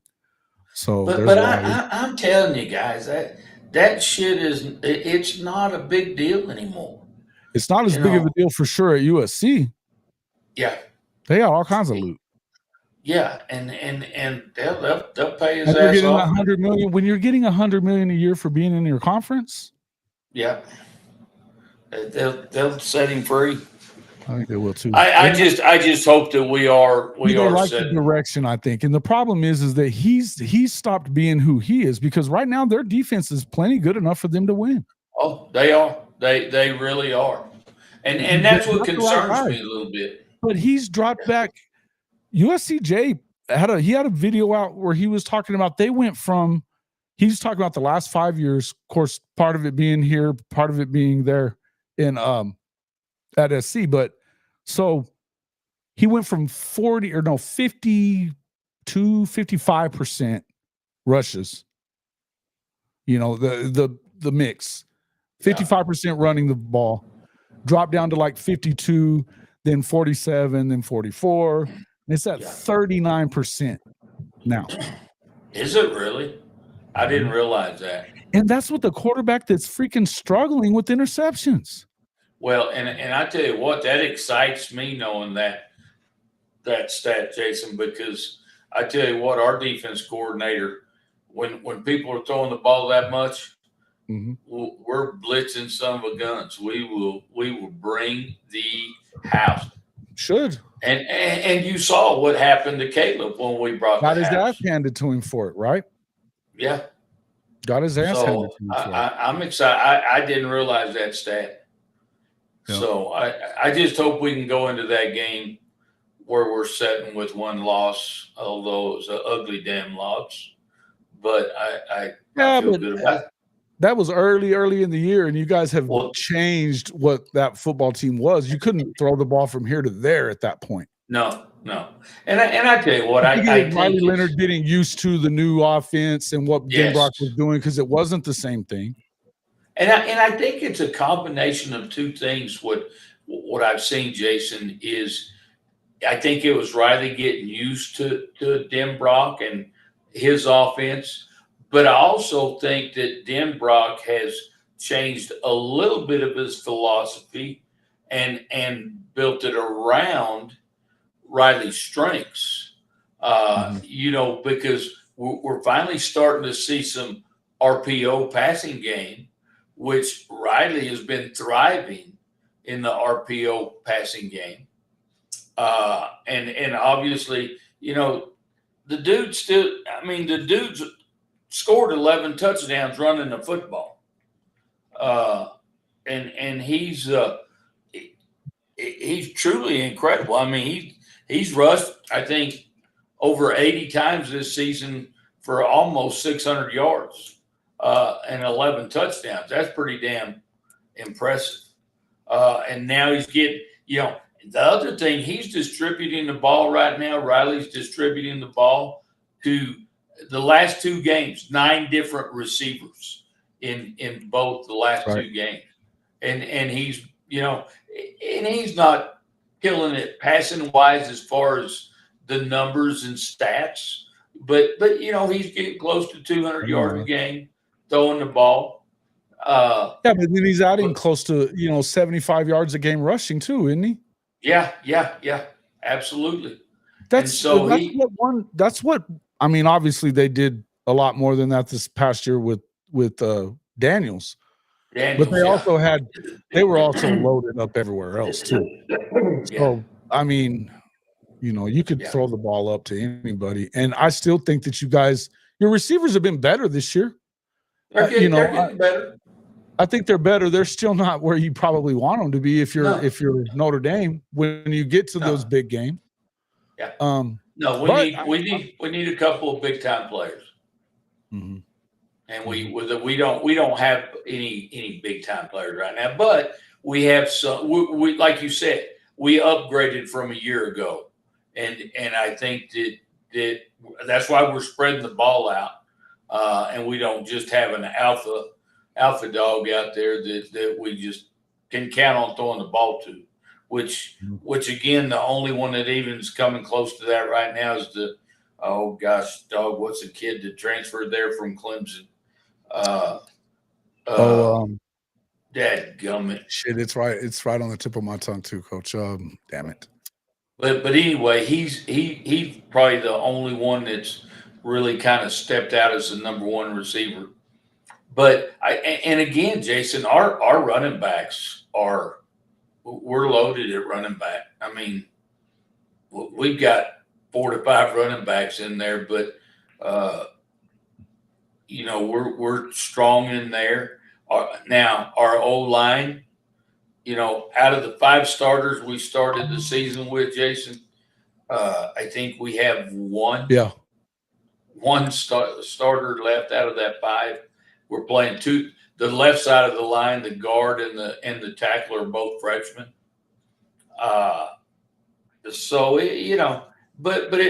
the thing that I'm excited about, Jason, is we have improved week to week to week, and we're, like you said earlier, that what we've talked about a lot this year, man.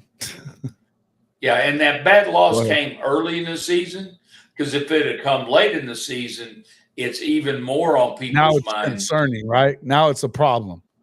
That's right. It's one thing, but you got to think of it in terms of, okay, we just came off a huge win in College Station against a good football team, which we know is a good football team because they haven't lost since. Yeah. And I'm glad you're saying that. I'm glad you're saying that, because I didn't want to make that statement. Although I think man, I just don't want to make excuses. To say that Aggie's that fucking good, because I have a hard time saying it. I just puked in my mouth a little bit. but I'm saying, look, man, let's be real about this. Mike Elko's that guy. Now, what do they do over the next few weeks with this on the line? Would it really surprise you if they shit all over themselves? No. No. Because it's just Aggie. That's just Aggie. That's what they do. I think they got the right guy. I think they got the right guy at the right time to really capitalize on the talent that they still had there. Because we know for sure that Jimbo was a good guy. Oh, God, no. Good football team, though, man. Good football team. Yeah. I still remember that game. I mean, he was screaming at the OC to run the fucking football. Yeah. In that game. Run the fucking football. That was his exact words. You know? So, absolutely.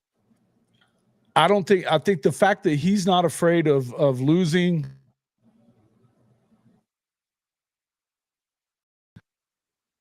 because you're going to go with who you can win with. Right. And they don't give a shit about what Jimbo gave you. Don't care. No. He's not here. Well, Jason, tell me this, and I want your complete honesty, and the rest of you here too. But Notre Dame jumped all the way to number 8. I like Notre Dame. I think in our poll, and let me bring up our poll, but go ahead. Okay, bring it up. I want people's thoughts, because I hear so many people saying they don't deserve to be in the top 10 because of the loss they had to. Well, first let's pull up the AP top 25 real quick then. Okay. Because I tell you what, our defense is stellar, and we knew that was going to happen. Yes. Yeah. We had talked about how good OU and Notre Dame's defenses were going to be this season. Notre Dame's had one of the top defenses in the country for about 4 years now. Yeah. We lost our starting All-American corner. I did. And we got a freshman. We got a freshman that replaced him. And he's playing lights out. Wow. Matter of fact, if you had changed numbers on those guys, Jason, you wouldn't have known it was. You would have still thought it was our All-American corner. Yeah, they've been killing it. I've been watching them. I mean, this last game, I was watching it for a while until it just got completely out of hand. Listen, I mean, I think you can argue the fact that they don't have a great schedule. Right. I agree. And I don't think, but I'm gonna make a statement about that though. I'm gonna make it, and it's not a great schedule. I agree with you, but name another team that's won more top 25 games this year than Notre Dame. There's not one. Okay. They've beaten 3 teams in the top 25. In the current top 25? I don't know in the current, but it's been. Well, who are the teams? Who are the teams we're talking about? Let's look here. Be one of them. A&M. Right. Who else? Are we? If it's Louisville, they're not still in. They're gone. Because Texas says that same thing, and they don't have a single win in the current top 25. And it's probably not in the current. Who was the other? Who But would when be the we other? played them, well, Okay. Navy's going to be the Well, other Navy one. was another one, right? They're out. Yeah. They were just barely in though, too. That's still only their Yeah. first loss. Yeah.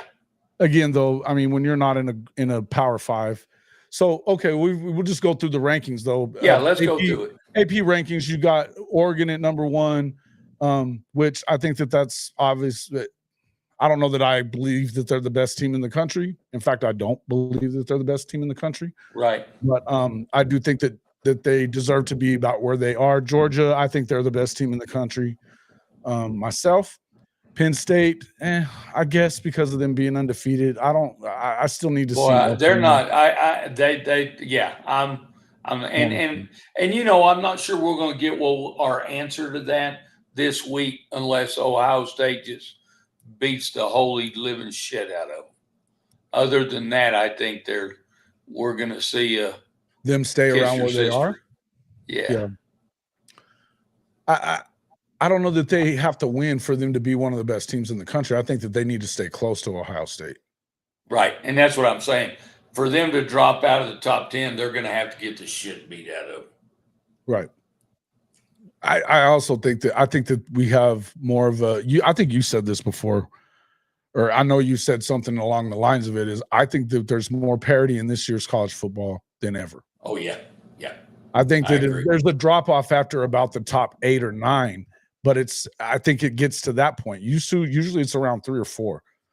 You know what I mean? Right. I think that you legitimately have 8, 9, maybe 10 teams that could win the whole thing. Yeah. I agree. I don't consider BYU one of those teams. Obviously, the top 5 rounds out with Ohio State, Miami, Texas.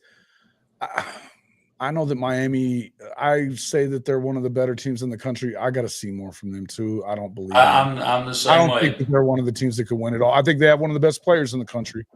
I agree with that. Cam Ward could take you on a magical run, but I got to see it. Texas, they're not winning. That's another one. That's another one. I like Tennessee. I like their defense. I like their coaching. I like the way that they play. Yeah. I don't think that they always play that way every week, though. So we'll see. Consistency. I think that you still kind of have to prove something to me there. As far as where they are as a program, I think they're in better shape now than they've been in a while. The end of the 90s. So I would say that, I like them better than a lot of people do. Notre Dame, I think that Notre Dame is a real contender. I wonder how much, because my concern with Notre Dame is that you're not getting tested like you probably need to get tested. Exactly. I agree. So this weekend you got Florida State. Florida State isn't good now. No, this weekend we're open. It's next weekend. It's next weekend that you play Florida State. Yeah, okay. Yeah. All right, but we better win this weekend. Florida State has one fucking win. Yeah, I know. You know what I mean? And I don't think that they're ever going to be. We talked about it before the season that they were going to end up blaming DJU. That's what they're doing. There's a shit ton of things wrong there. But, it is what it is. They're trash. We call that early. I don't think that helps you. No, it doesn't. I mean, who do you got left aside from the SC game, which I think SC, talent-wise, they're going to give you a hard time. All we got is Army and SC. Yeah. So for the rest of the way, now, if you go 11-1, probably get the 5 or 6 seed, which gets you a home playoff game. Yeah, and I tell you what, I don't know, Jason, because if you take your conference, the defense travels though, Coach. That's what I would say. The defense travels. I'm not as worried about your offense as you are. Right. I think your offense has gotten a lot better over the last 2 months. Yeah, I would agree. Well, they're trending up. They're definitely trending up. And like we've been talking about those old linemen and stuff, Jason. The more games they get together under their belt, the better they're going to be. So, and that's starting to show. But I don't know. I look at you know, like I said, we have Army left on the schedule. But, you know, and again, this was what was interesting to me. Even after beating Navy, that was what they were ranked 23rd or somewhere in that neighborhood. And I know we beat the shit out of them, but I didn't see us jumping. But you did what you're supposed to do. Right. But I didn't see us jumping 4 spots. I really didn't, which was interesting to me. Honestly, I thought we might have moved up 1 spot. But so that was interesting to me. And so honestly, I say we got to win big each week on the way out here. Right. See you, legend. See you, legend. Have a good one. So anyway, but I don't know. We'll see. And you know, the back of my, and I think in the back of everybody's mind, Jason, is what happened in week 2. If we got beat by them, it could happen anytime with anybody we play. So right. That's what I think. Talent-wise, you can play with anybody. That's what I'm saying. I still think that you're one of those programs that you can win it. You can beat everybody, right? As far as the Hall of Fame top 25 poll is, I don't have our little graphic done yet. I've been having a bit of a day. So I'll pull this one up though. In that way, and then I'll drop the other one in the morning.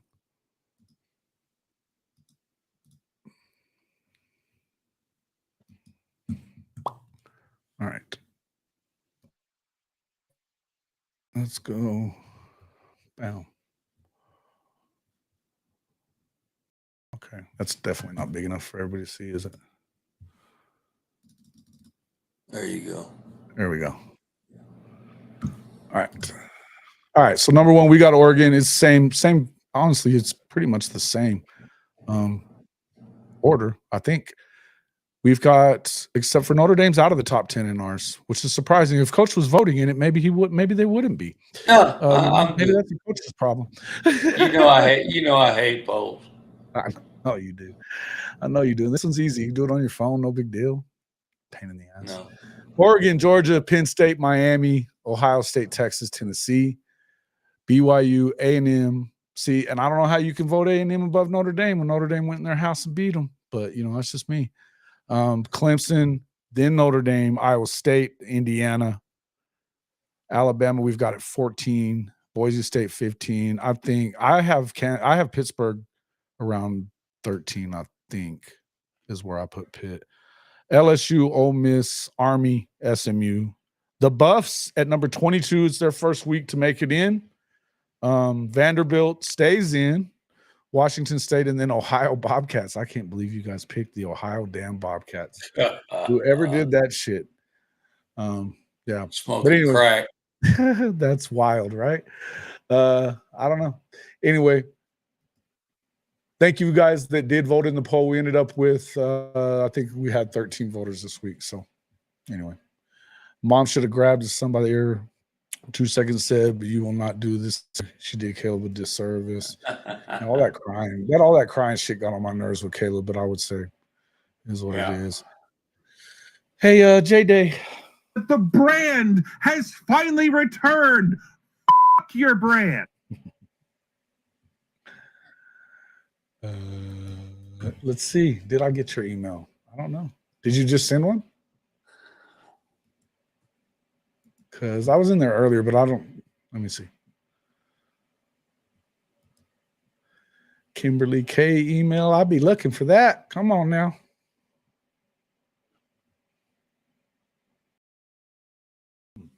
Not that I'm seeing. Oh, there it is. I got it. I do. Thank you. I got it.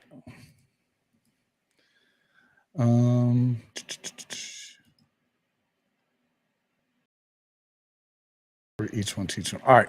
Yeah, listen, I'll just say that I like Notre Dame to have a shot, man. I think they have more of a shot than than Texas's sorry asses does there, J-Day. I'll just tell you that. What are y'all going to do about J-Day, while you're here? What are you guys going to do about Aggie? The hell y'all going to do about Aggie? How bad is that going to be when y'all lose to them? It's going to be pretty damn funny to me. Gonna get sarked.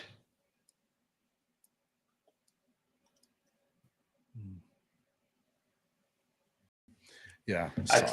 Sorry. I tell you what, Jason, I was telling you earlier, but I really like Jeremiah Love, our little running back. He's good. The real deal. Yeah. Amen. He is the real deal. Mm-hmm. So he's good, man. He's good. And that's one thing I'll say about Notre Dame is that every year they got a guy that can run, man. yeah. They haven't stopped. Yeah. That's one thing you know they're going to do, right? Yeah, they're always going to. And, hell, we got Jadarian Price is another back behind Jeremiah Love. Hell, he's scored several times this year. He's another badass. Stat guy says Aggie's getting crushed this weekend. He wouldn't be stat guy. Stat guy. Delusional. I love Stat, man. He's my boy. Welcome into the show, my man. Notre Dame gets in the playoffs, but we'll be on the road in the first round. Now, if they go 11-1, bro, they want them to have a home game. Come on, Stat guy, you gotta know better. Come on, Stat. You're the stat guy. You ought to know the figures here. It's all about money, the freaking eyeballs. It's all about the eyeballs and the cashola that comes from it. That's right. They're gonna give them a home game. Snow in the Golden Dome and shit like that. They're gonna fucking love that. Yeah, we love that snow. Mm-hmm. It'll be something else. Somebody will be bitching about having to go play in that shit. Shoddy. What concerns, if any, Coach, do you have about Notre Dame? Well, hell, there's, again, my concerns are consistency offensively. Mm-hmm. Although we've continued to get better, we're not as boring offensively, Shoddy, as we used to be. So we're making some improvements there. And I tell you, the biggest concern I have is we got to stay away from injuries. We've got about 9 starters out, like on defensive end. We're starting our third team defensive end. We've got some injury issues that if we get any more people hurt, it can really, really hurt us. And, we talk about having that depth. And obviously we've got that depth because when you have that many starters out, that gum, but we're hanging in there. We're trying. And Shoddy, I want you to know, I called Coach Freeman and I talked to him and I told him, you got to quit being so damn boring offensively. Because Shoddy's pissed off at you for being boring. He did some shit. Hey, Mom, welcome into the show. She said she loves Notre Dame. She said to say, hey, Coach. Hey. And Norman's here to say hello to everybody.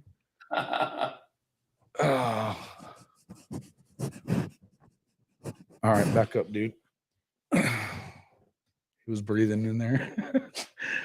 All right, good call. You guys have improved. Shout out to the panel and everyone in the comments. Thinking injuries coming at the wrong time in the season.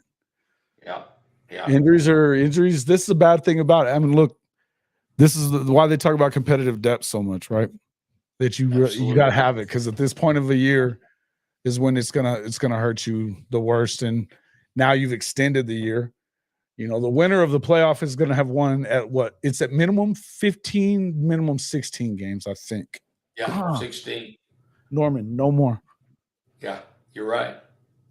Well, and again, that's what I think I think just a few years ago we couldn't have withstood all those injuries because I don't think we had the competitive depth.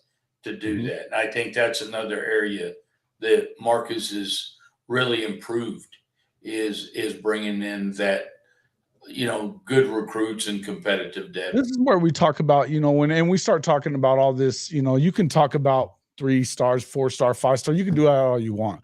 The lifeblood of your football team is those guys that are 3 stars or worse, that are, you just went and found them. It doesn't matter what the fucking recruiting services said they are. They're guys that can step in and play when you have an injury and you don't get a big drop off.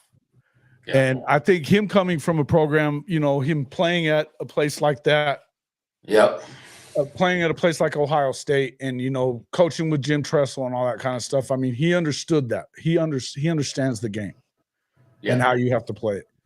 Absolutely. I think we talked about his learning curve a lot too. There really is a lot of parallels, when it comes to OU. So absolutely.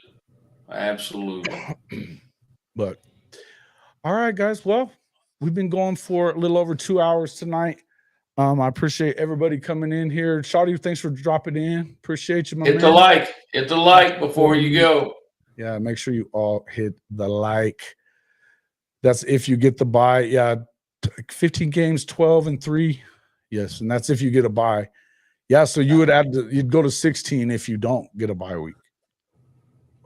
And that's coach's team can't get a bye. The highest they can be ranked would be 5th, which that's still going to be. That's a home game. I don't see you. If you're going to get in there, I feel we're already in our second bye of the season, right? This weekend. No, but I'm saying for the playoff, you'd get a bye. For the playoff, yes, for the playoff. There's no bye for the playoff, though. And I'm glad. Hell, I don't want a damn bye in the playoff. Mm-hmm. Let's go play. Yeah.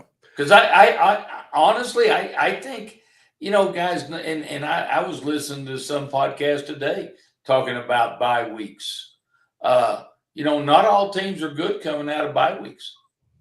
The SEC bye teams have a losing record coming out of their bye. Yeah. So I'd rather get in and play.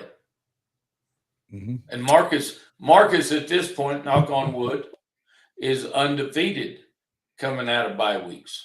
Yeah. So we got Florida State next week. I guess that streak should continue. If not, you got worse problems. Yeah. If not, so. If we get beat by Florida State, we just need to cancel the rest of the season and go to women's basketball. Now, looky there. Did I just hear some outlandish shit coming out of you about your football team? I'll be damned. You know I was kidding you. I know you're not kidding. I am kidding. Yeah, they can only get the 5th seed because of no conference to get a conference title. That's right. Exactly. But and I'm telling you, that 5th seed. It was built for Notre Dame. For Notre Dame. Yeah. Facts. Absolutely. Facts. So, absolutely. Could be a really good game. Could be a cupcake. Could be a cupcake game. And in you're going to be playing that one at home in Notre Dame Stadium. Maybe we'll get Boise at home. I don't know that you want that, though, do you? Maybe you do. Hey, I got to say it. I don't give a shit. Well, I was waiting to damn end the show before you said it. Son of a bitch. About fucking time. I've been throwing them at you all day. Now we can end the show, folks. Thanks a lot for coming in. Make sure you hit that like button on the way out if you have not already done it. Share it with your friends. We'd appreciate it. You should jump in, check out our Hall of Fame merch. We got the horns down hats like this. We have the shirt that I was wearing yesterday. It always meant more in Oklahoma. A lot of people like that shirt. I got a lot of comments on it. You can get all that stuff, hofmedia.us/pod-merch. That's hofmedia.us/pod-merch. Same for licensed gear for your favorite team, whoever you root for, hofmedia.us/fanatics. hofmedia.us/fanatics. All Fanatics gear, better prices than you can get on your own. Jump on there. They've been a lot of stuff is going really cheap right now. So you can get your gear from Fanatics by jumping in there on our partner link. The free way to help the show. Hit the fucking like button. Come on, help us out. We appreciate it. Like. Push it. We'll see you all on the next one.